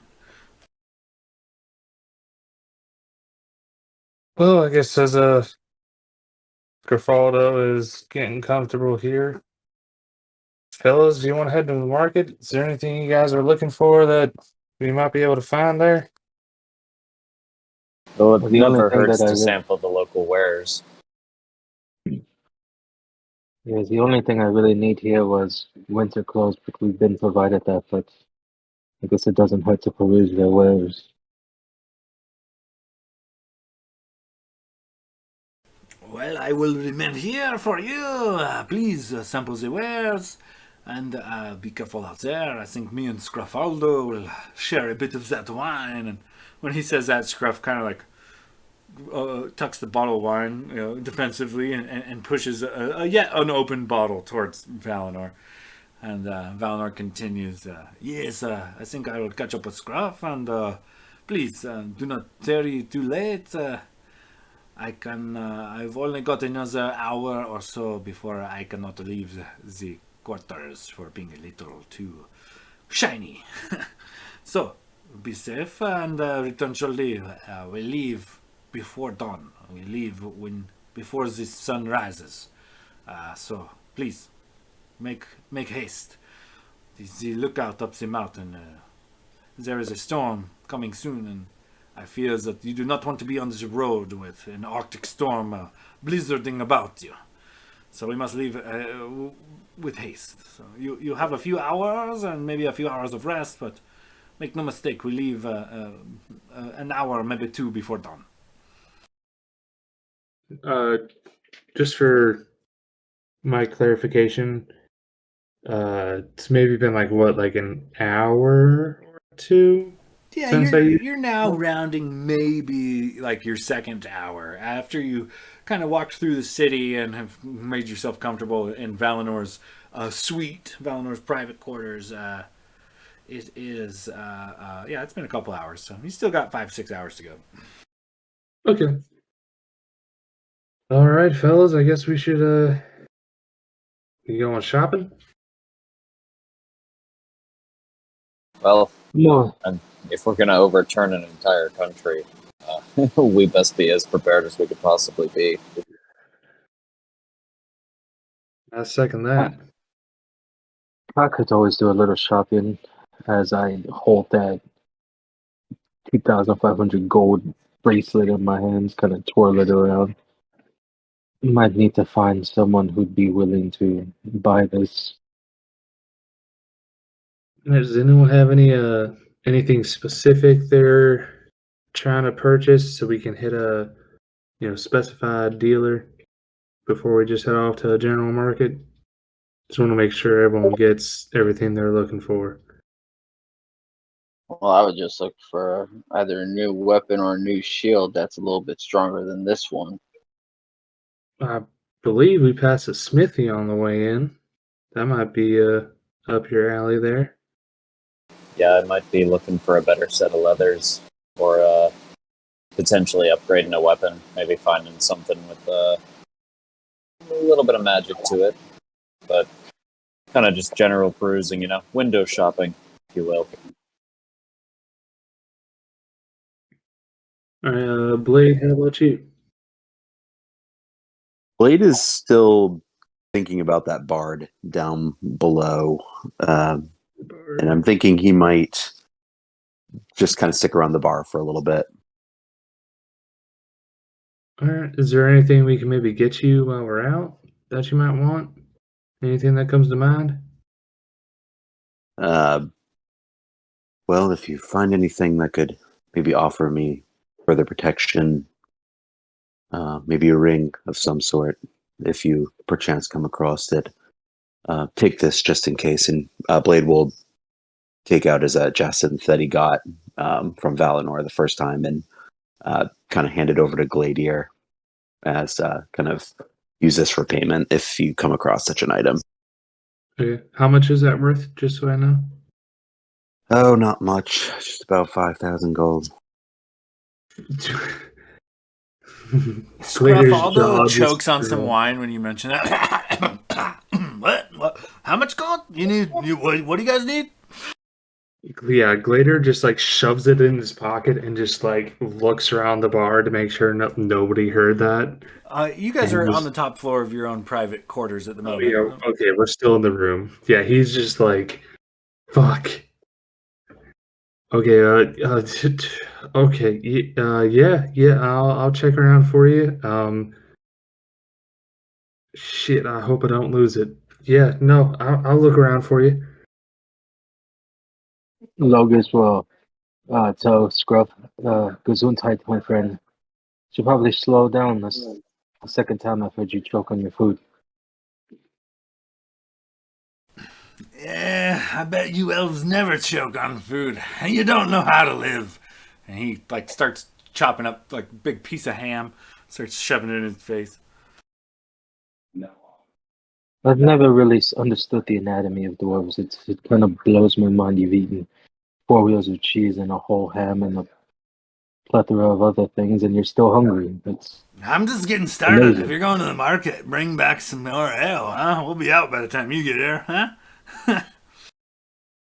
For you, Scruff, if I come across some ale, I will bring it back. He continues to eat, gives you the thumbs up. DM, What's up? would we have so on the map there's a Temple of Cord. Would we have passed by that? I'm not sure which dock we landed at. Would we have passed by that temple on our way to the White Rabbit Inn? Not particularly, but you notice kind of as a paladin, is your kind of forte to take note of the local religions and things, and You could gauge that, what you are aware of on the map is kind of what you guys discerned kind of walking through town. You might not have walked past it, but it's clear that a few holy symbols on a few people later. It seems to be like the major religion of this town in particular is the Cord, the god of strength. Okay, would I have known much about him, or can I do some sort of check to kind of remember what his kind of tenets are and everything?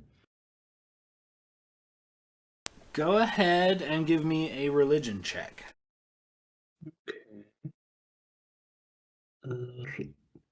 For a fucking paladin, I have shit for religion checks, which is super ironic. Well, didn't you stop believing in Thor? If anything, I think that fits the narrative pretty well. I mean, that's fair. That's a 13. I have a +0, so just a straight 13. That's enough. God like Cord is pretty well worshipped. Even some dwarves in Hammerton follow Cord instead of Moradin. But Cord is the god of strength. He is chaotic good. He is known as the Brawler. Cord is the patron of athletes, especially wrestlers. His worshippers include good fighters, barbarians, and rogues. The domains he is associated with are chaos, good, luck, and strength. And Cord's favored weapon is the greatsword. And it's kind of like a red star symbol that is his holy symbol you see around town. Okay, awesome.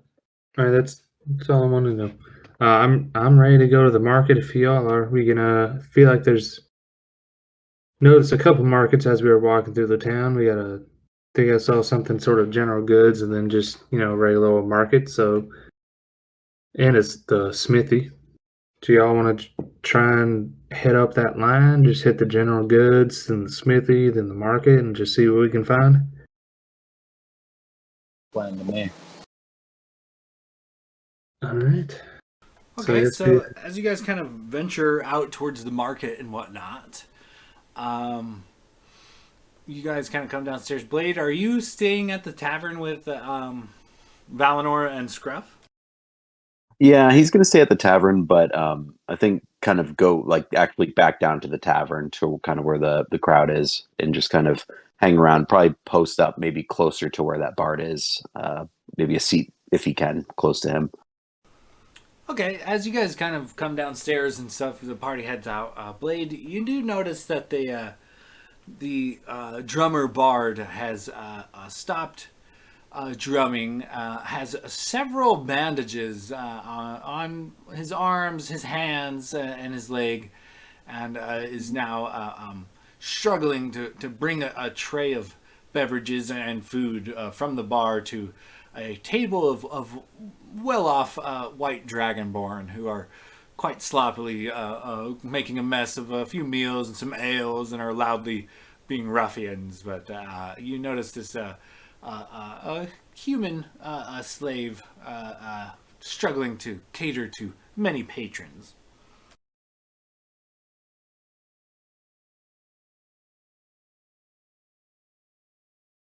Gotcha. So Blade will just for now, I guess maybe. So he's done. I'm assuming playing for now. He's probably just gonna serve. Yeah, he looks like the game is done. Even though he's a slave, he's still kind of a valuable asset. But you definitely can tell those bandages are fresh, and some of his wounds are actually bleeding through them. It looks like a few of those knives actually missed. Gotcha. All right. So for right now, yeah, Blade's just gonna post up. He won't do anything, but he wants to kind of stay close to him. Okay, yeah. As you kind of post up and the barkeep sends you down around on Valinor.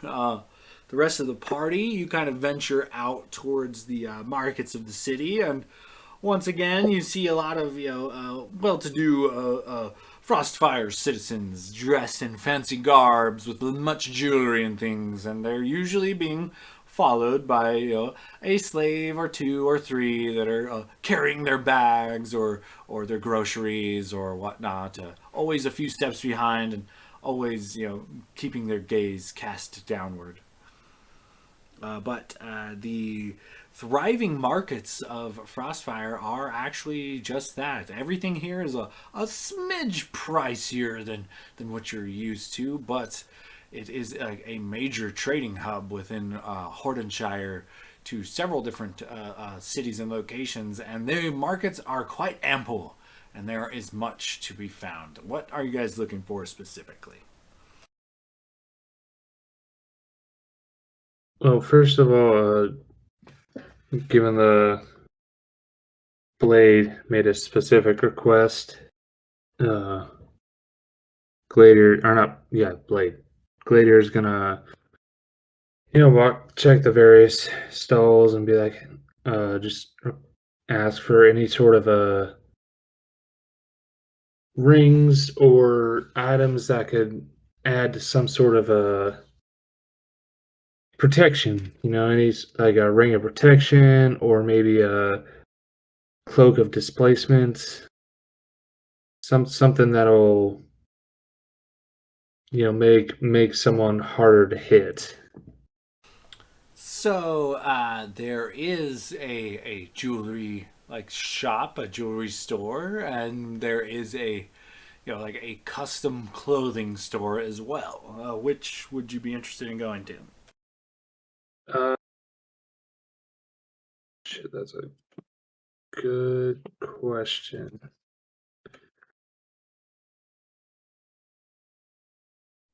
Well, I think first things first. Why don't we try to sell some of the shit we need to sell so we know how much gold we're working with, and while we do that, we can decide which store we go to. Let's do that first, and then later we'll come back to either the clothing or jeweler. Okay, yeah. What are you guys looking to sell specifically?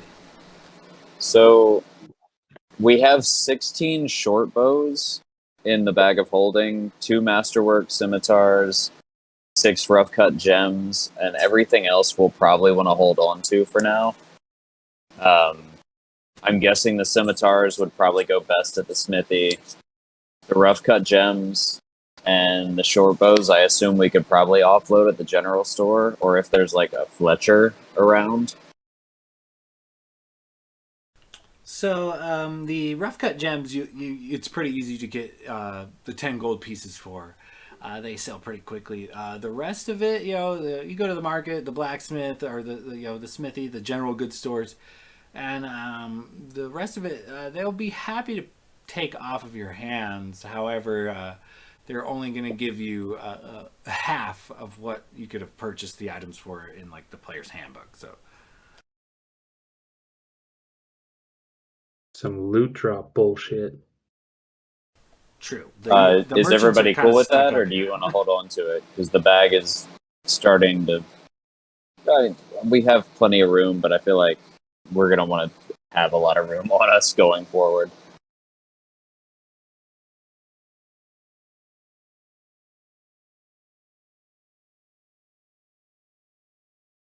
I don't hear any protesting, so it must be good. Fair enough. All right. So just half price of the player's handbook, or I will do the math and get back to you guys on what everybody's cut is. Okay, sweet. Is anybody looking for? So what specifically did you want to sell? Did you want to sell like the jacinth that Blade had given you, or some of the trinkets you guys have acquired, or is it just the excess gear in the bag of holding? Well, we're selling the excess gear. I do want to try to sell that small dragon statue. It was $750. So if I can fetch a fair price for that, I would. Blader's holding on to the gem that Blade gave him. I'm not selling that.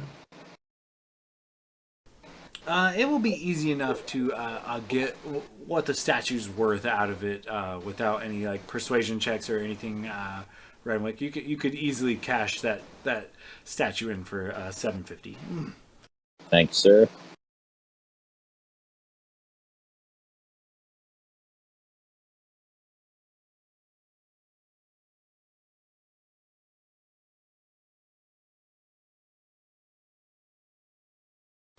So, anything particular the party wants to buy and or sell?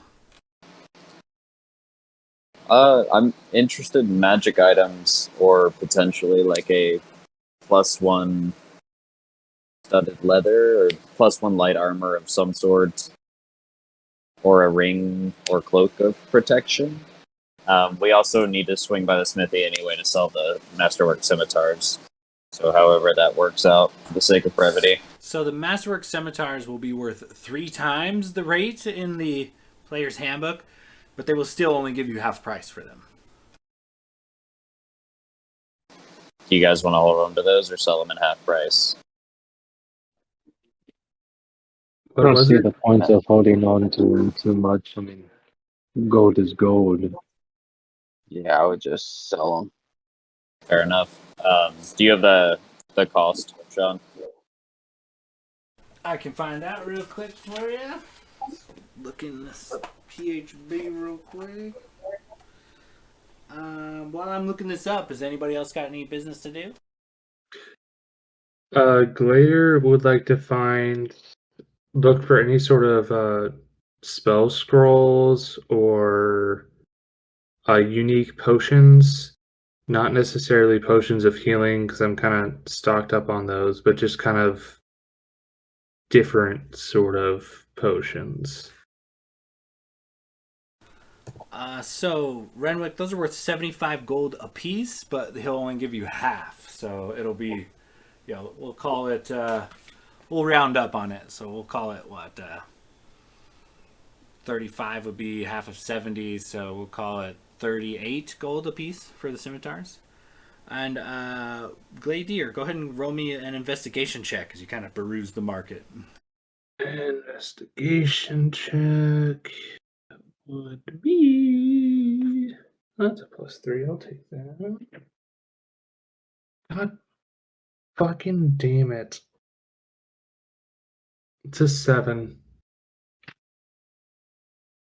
You do come across some potions for sale, but it is directly from the Temple of Cord, and though they do have healing potions, the spell scrolls and potions that they have are divine in nature. Mostly spells you already have access to, but you could certainly buy a potion or spell scroll if you want. Yeah, can I just see what they have and like do I need to like roll on a chart or something? They have a handful of healing potions. They have a variety of strengths. Aside from that, they also have a potion of bless, a potion of sanctuary, and a potion of hill giant strength. Coincidentally enough.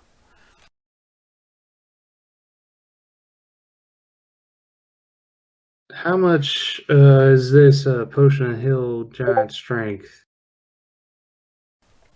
He looks you up and down and says, for you, 800 gold pieces. 800. That seems just a little bit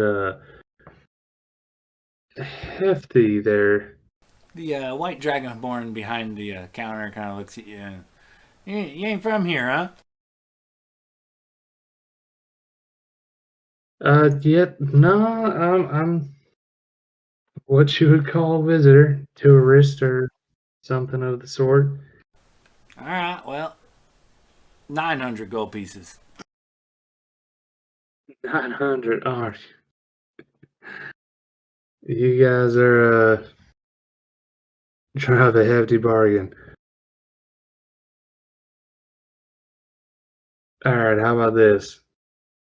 I'll give you. Hold on, let me look at my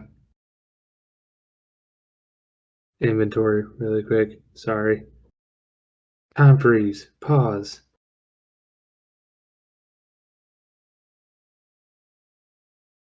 The Jeopardy song starts. No.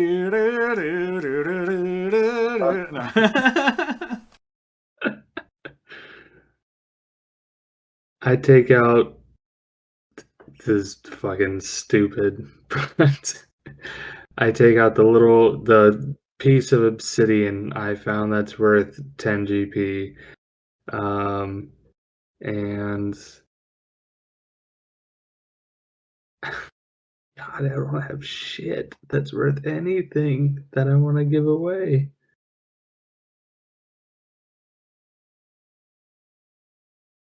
Uh,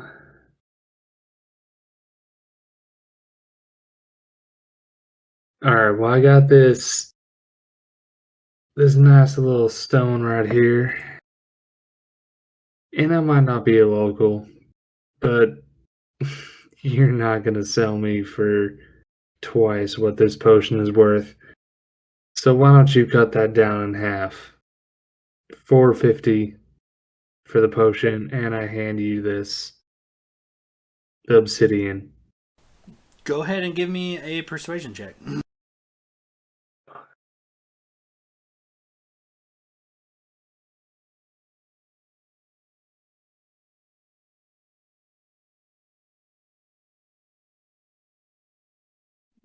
About fucking damn time.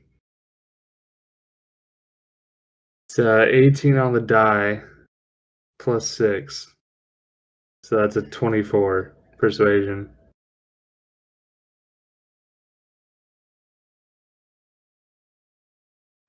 Okay, so with a 24 persuasion, you kind of you look him up and down and you give him your spiel, and he kind of casts it back at you. He's like, you would argue with the prices that are set by the Silver Queen herself?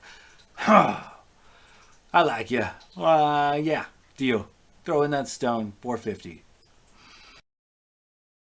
All right. I just like reach out and grab his forearm, Beastmaster style, and shake his arm and hand him over the 450 and the 10 GP obsidian stone. All right, he takes it and happily adds it to his inventory.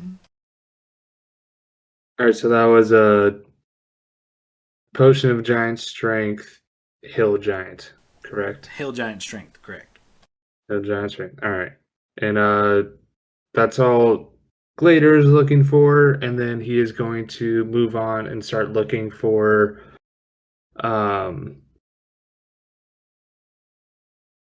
either either a ring slash cloak of protection or a cloak of displacement. Go ahead and give me an investigation check for those. Does anyone want to help out later? I mean, I'm basically looking for the same thing, so if I can either aid or also roll. I'm basically looking for something to give me like a similar to a cloak of displacement, or to give me an AC boon of some sort, or just make me harder to hit. Yeah, so if he's looking for something similar, can he roll too? Because either he can give you an advantage or he can make his own roll. can I give him advantage? Yeah, sure. It could go both ways. We're doing perception? Investigation. Investigation? I think you might be better off there. I have a 0 to investigation. Okay, do you want to give me advantage then? Yeah, I'll aid you. Okay. All right, I'll take the advantage then. All right, give me some rolls. Okay, not bad for the first one. Okay, that's a 17 with advantage. Not bad. So, you kind of make your way through the market, through a few various jewelers' stalls and clothing stalls. And there are a few cloaks that catch your eye at one particular tailor. They glitter and sparkle with a sort of almost arcane energy. And upon further inspection, there are a trio, a quartet of cloaks, actually, four. They each kind of sparkle and glitter in a different way. They're all dark material, purple, blue, black, etc. And they all kind of glitter a little bit, unnaturally so. The three cloaks you find available, three of the four are cloaks of resistance.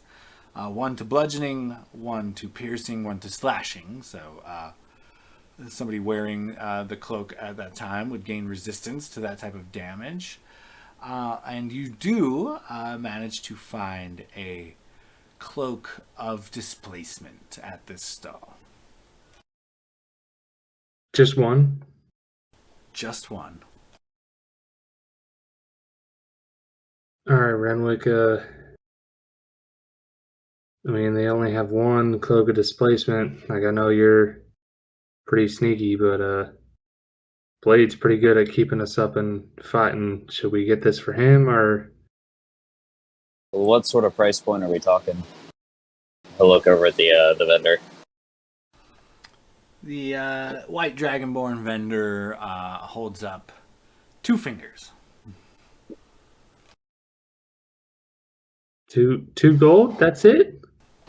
That's a hell of a price. Wait, you guys out of towners?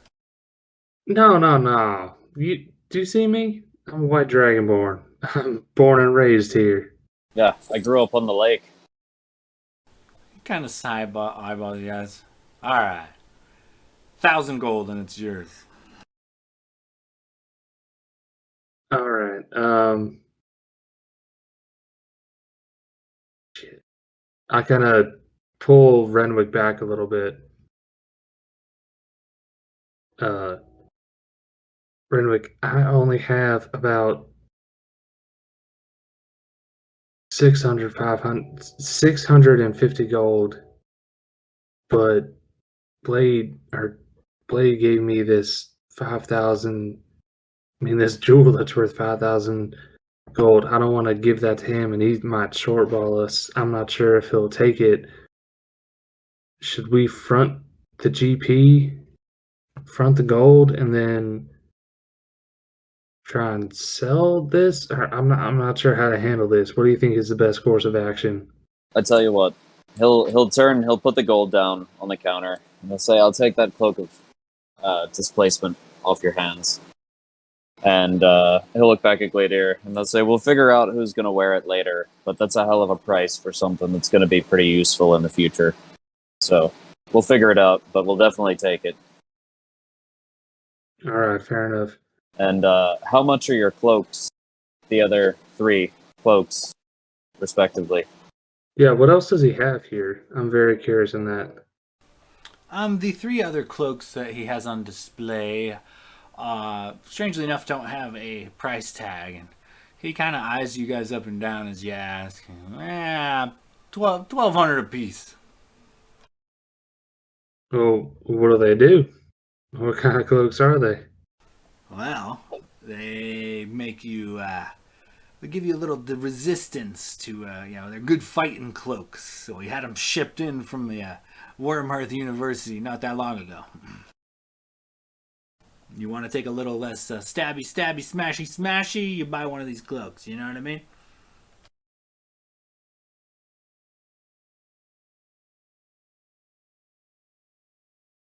I pull Renwick back again. How much gold do you have left? I'm sure you're about to get a 1,000 from Blade. How much do you have left per se? Well, I mean, I've got about 2,500 gold left, but we haven't seen the other shop yet. And although these cloaks are enticing, they are rather pricey. So it's not to say that we couldn't come back through. I'll give you all 3 for 2,500 gold pieces. He kind of smiles at Renwick.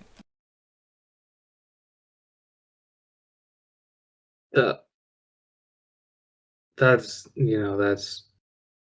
Renwick is going to he's gonna kind of like ponder, and he's gonna rub his ring and telepathically call out to Blade, and just be like, Blade, there's a ring or a cloak of displacement here that I've got my eye on, but we might have found a deal to get 3 different cloaks with 3 different types of resistance for 2,500.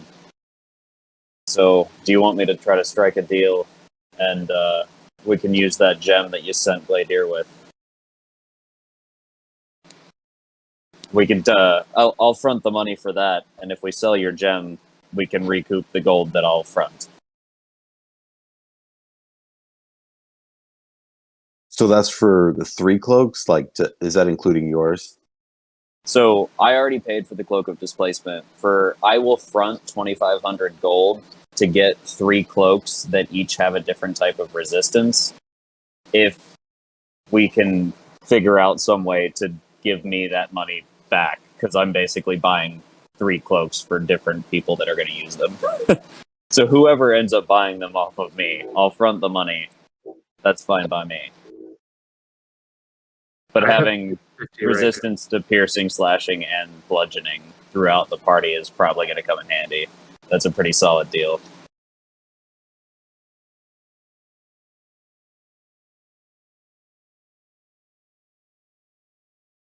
Yeah, I'm sure it would come in handy. It might leave me a little short on the other end, but I trust your judgment. You'd still get some gold back. We'd still make sure you get gold back for that, because your jewel is worth twice as much as what we're paying for these 3 clothes.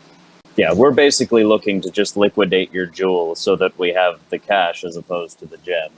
If you're good with us liquidating that, we'll figure out the cost of everything later. Then you have my blessing. All right.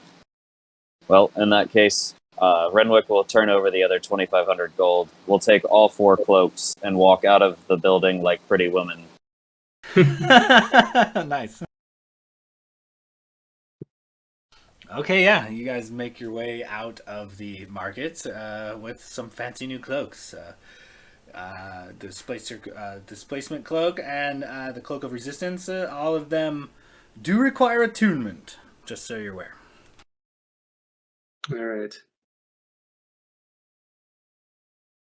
Anything else you guys would like to do while you're out and about in Frostfire? We just have to try to sell off Blade's gem. I think was the only other specific thing, unless anybody else wanted to add in.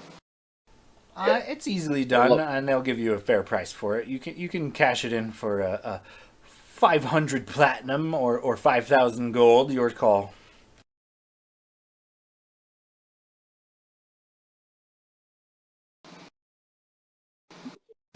I guess we'll take the 500 platinum just for sake of space.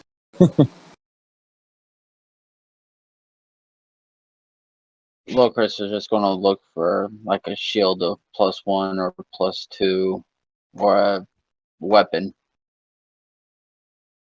Okay, so you probably head to the smithy. Give me an investigation check real quick.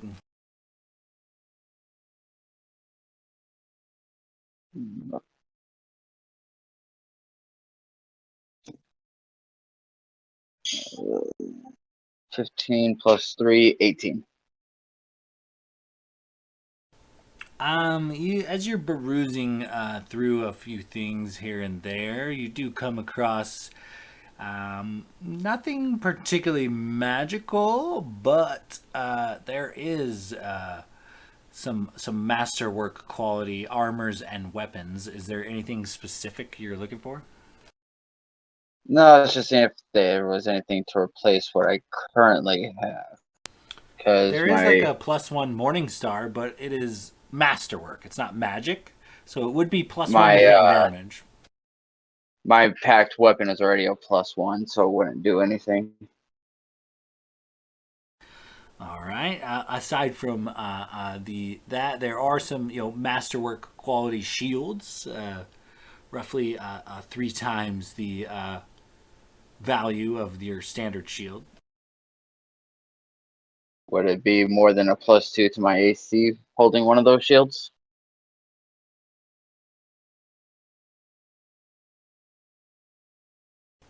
Or be No. just a standard Unfortunately, +2? they're pretty standard shields. They're a little lighter, a little more fancier than the regular shield, but no, it does not offer any more protection. Alright, then I'm good. Can we just, after selling that gem, swing by the jeweler real quick and see if there's any enchanted jewelry available? Absolutely. Go ahead and give me an investigation check.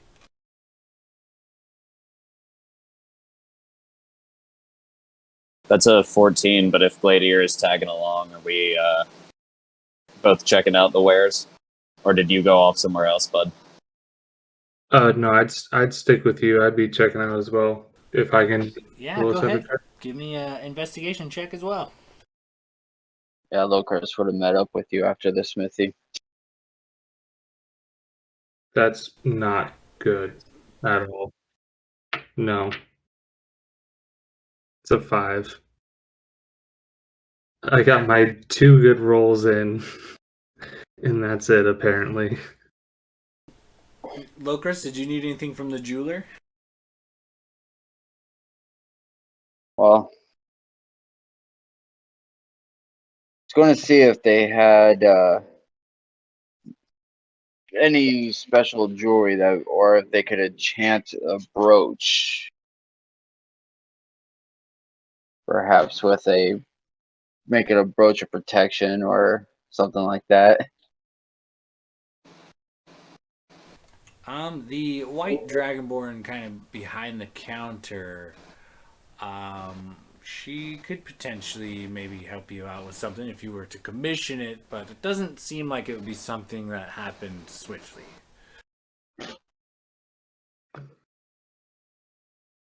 Okay, do you have something like a ring of protection or any special jewelry? Go ahead and give me an investigation check. Renwick, unfortunately, as you're kind of perusing through the wares, you do find a great many stones, but the only magical rings you come across seem to contain like light cantrips, like a light necklace or a light ring for wandering in the dark, perhaps. 19. Locris, you come across like a similar situation. A lot of minor cantrips placed in some of these different gems and jewels and brooches and things. Nothing for like protection per se, but it's simple cantrips, not good ones like your Eldritch Blast, but things like mending and light and things that magical uses for day-to-day use. How much would the ring of mending be? 250.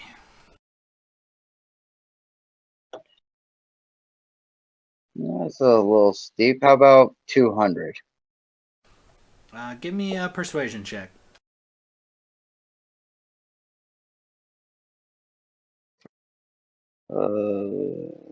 15. 200 it is. Sounds good.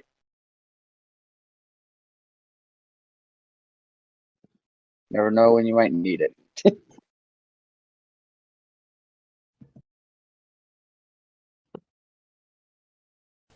All right. So, with that, I believe the party has concluded their shopping, yes?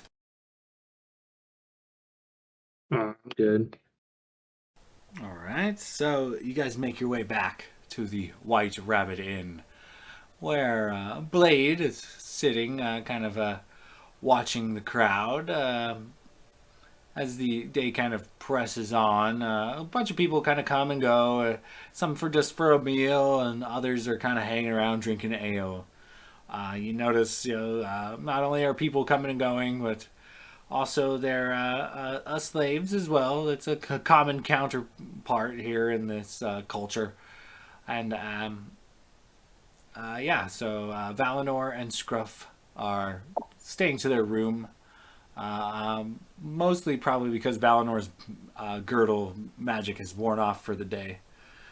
but essentially, him and Scruff are fairly inebriated by the time you guys return and are trading old war stories. Hey, Sean, sorry, my headphones died. I wanted to see if I could just find some bracers of archery or bracers of defense real quick. Yeah, give me an investigation check.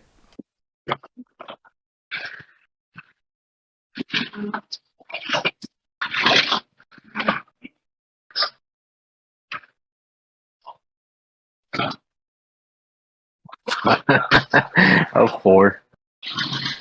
Unfortunately, you find some pretty fancy bracers, but they're not magically enchanted or anything. Oh, good. All right, that's all I was looking for. All right. So as you guys kind of reconvene at the White Rabbit Inn, is there anything in particular you guys need to do? It looks like Scruff and Valinor are retired to the room for a minute. Blade, is there anything particular you wanted to do while hanging out in the inn while your party shopped?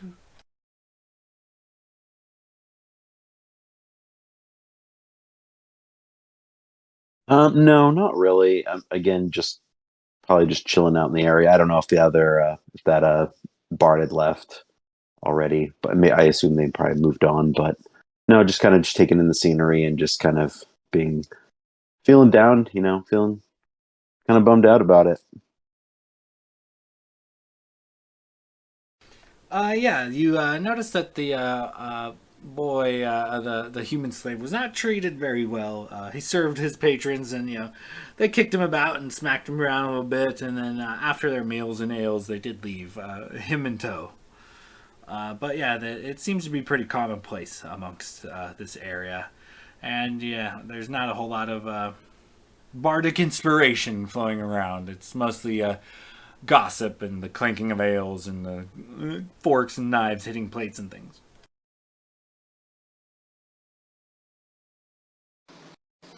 So at this point, the party's coming back to the tavern. Correct. All right, so I imagine we walk in and Blade's looking all down in the dumps, and I walk over and I'm like, "Hey, buddy, you look like you could use a pick me up." And he'll set down the 500 platinum. We sold that gem for you, so here's your platinum. And then he'll set his shopping bags down, and he'll start pulling the cloaks out and be like, "But a new cloak should brighten your day up a little bit." And he'll hold them up and be like, I like this one here for myself, this cloak of displacement. That being said, we have a cloak of resistance for piercing, bludgeoning, and slashing. So we have all kinds of goodies. We just have to figure out who's taking what. This is great news, and of course these items will be useful. I'm sure we'll see a few more swords and daggers in our day. The way I see it is, I'm typically right up in the deep of the shit, so I'd like that cloak of displacement so that I'm harder to hit. And I'd say that you're typically a little bit further back, so you probably take more piercing damage from all the arrows that they have a tendency to send at us. So maybe you take that resistance to piercing. I wouldn't mind taking one of those cloaks as well. I'm typically up in the fray. Blade will just be like, let the rest of the group take the first picks at it, and I'll take whatever's last. I've got a pretty good cloak right now, and it served me well. Oh, that's a fair point. I forgot you had the Cloak of Elvenkind. So yeah, I'll definitely take the Cloak of Displacement then. And anybody that wants one of the other cloaks, I believe Alec did the math, it's like 834 gold. And we have piercing, bludgeoning, and slashing resistance available.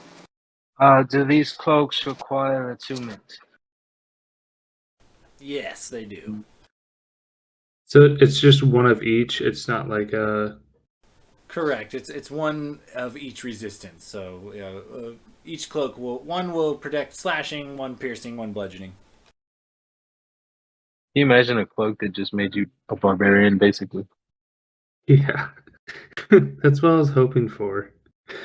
but beggars can't be choosers. I pretty much gave you a shield of barbarian. No, you know what? You're right. That is a reaction to anything. Um, Actually, because of that, I forgot. Because of that shield, I'll take last pick, so everyone else can pick what they want first. Because as a reaction, I can gain resistance to any type of damage. So everyone else pick what they want first, and I'll pick last.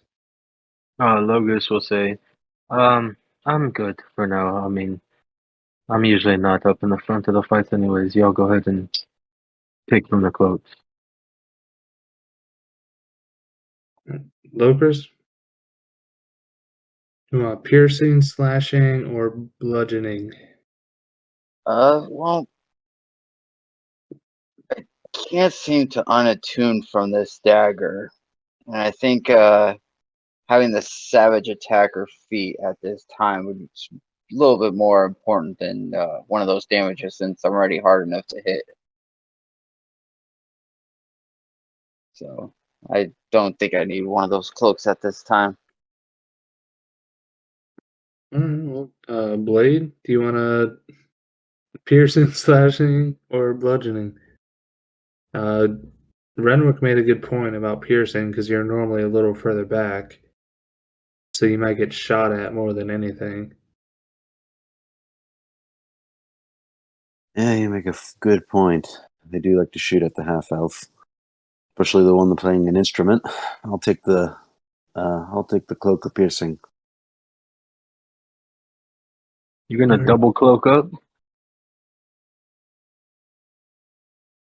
Two cloaks for Well, the Elven warmth. Trait only gives him advantage on stealth checks, I believe, correct?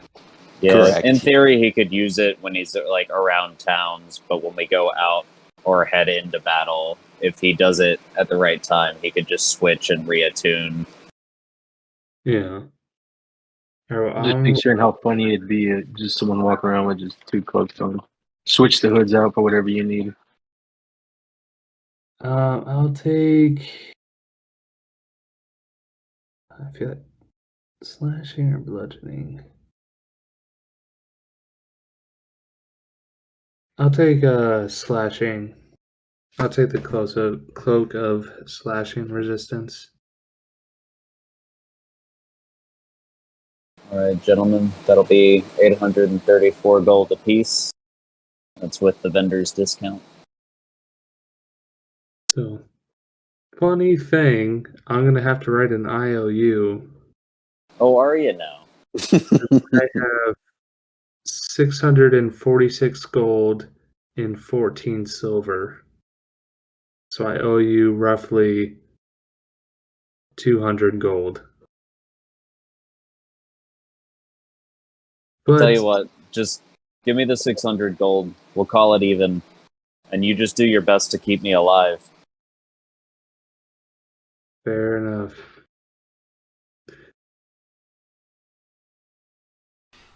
All right, so as the party kind of, gets an evening meal and some fucking ales, goes through their newly acquired inventory, Scruff and Valinor retire for a bit too much wine in their head. And is there anything in particular you guys need to do before resting? Hey, I forgot. Would you allow me to retcon that when I went out to look for the bracers, I brought back some ale like Scruff asked?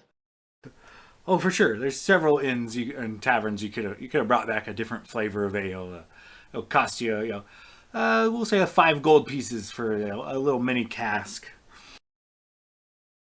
Right. Renwick's just going to attune to that cloak of displacement. Okay, for sure. Your form definitely starts to become blurry. What was that, Gladiator?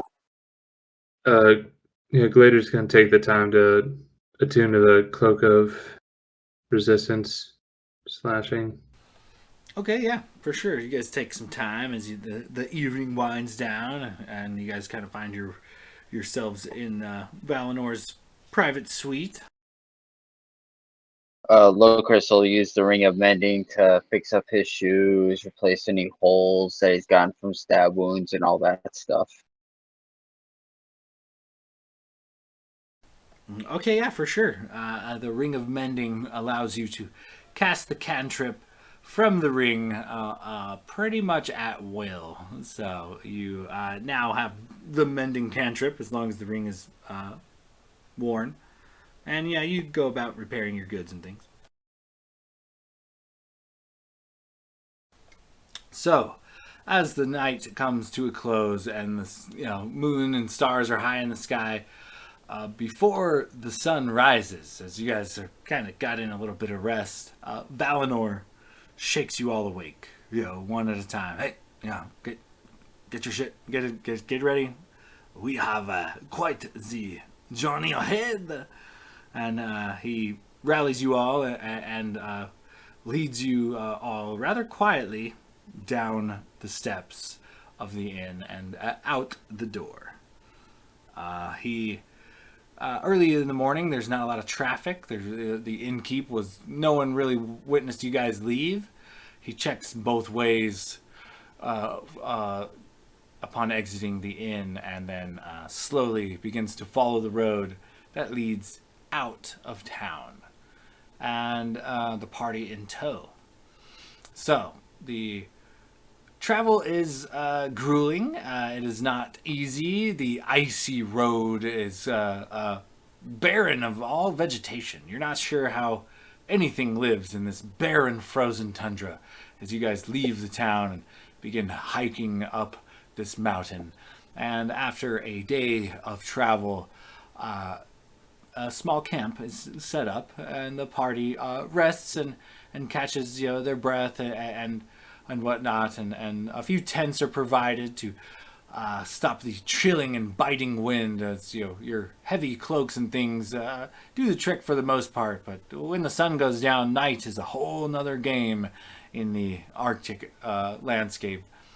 The first night is uneventful. However, upon waking the next morn, storm clouds slowly roll in, and as you guys make your way up the mountain, light snow begins and then slowly turns into a small blizzard. What began with large fluffy snowflakes is soon stinging, harsh cold being blown into your face and around your bodies as you guys travel upward up the road. And as you guys do this, I'm going to need somebody in the party, chosen at random, whoever would like, roll me a d4. I'll roll it in chat. 3.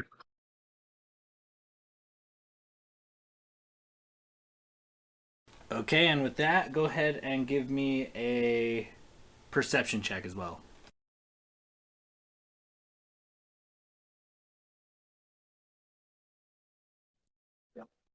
16 total. The whole party can give me some perception checks. 13.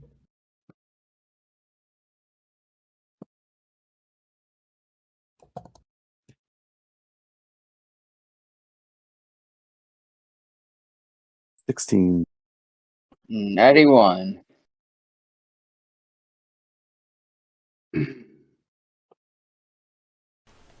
So, as you guys make your way forward, the wind bustling about, the blizzard beating down on you, you guys hear off in the distance. Well, some of you, anyway. You're not sure if it's the howling of the wind or what, but you swear you heard a howl? A roar, maybe. Something that was not quite the wind, you're sure. And as you kind of look off all around you into the blizzardy, snowy expanse, the white in every direction, that is where we're going to have to end our session, fellas. may have Damn just it. fucked us with 3 dragons. No, fucking like Yetis or Bottle Snowman or some shit. Some nasty shit. Coca-Cola polar bears.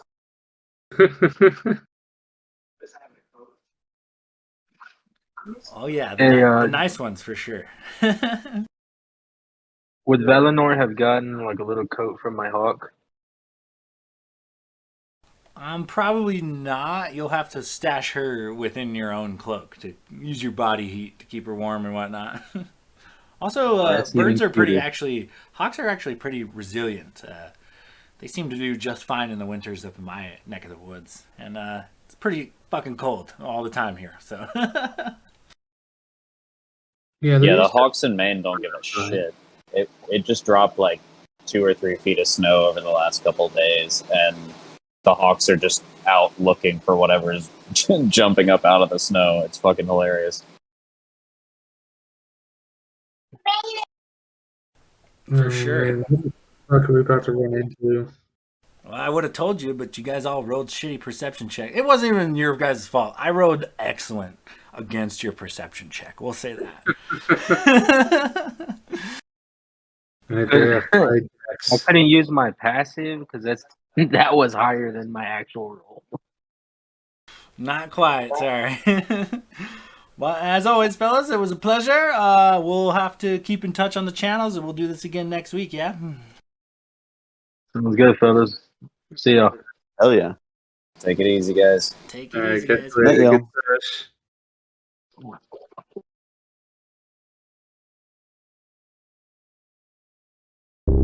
sesh.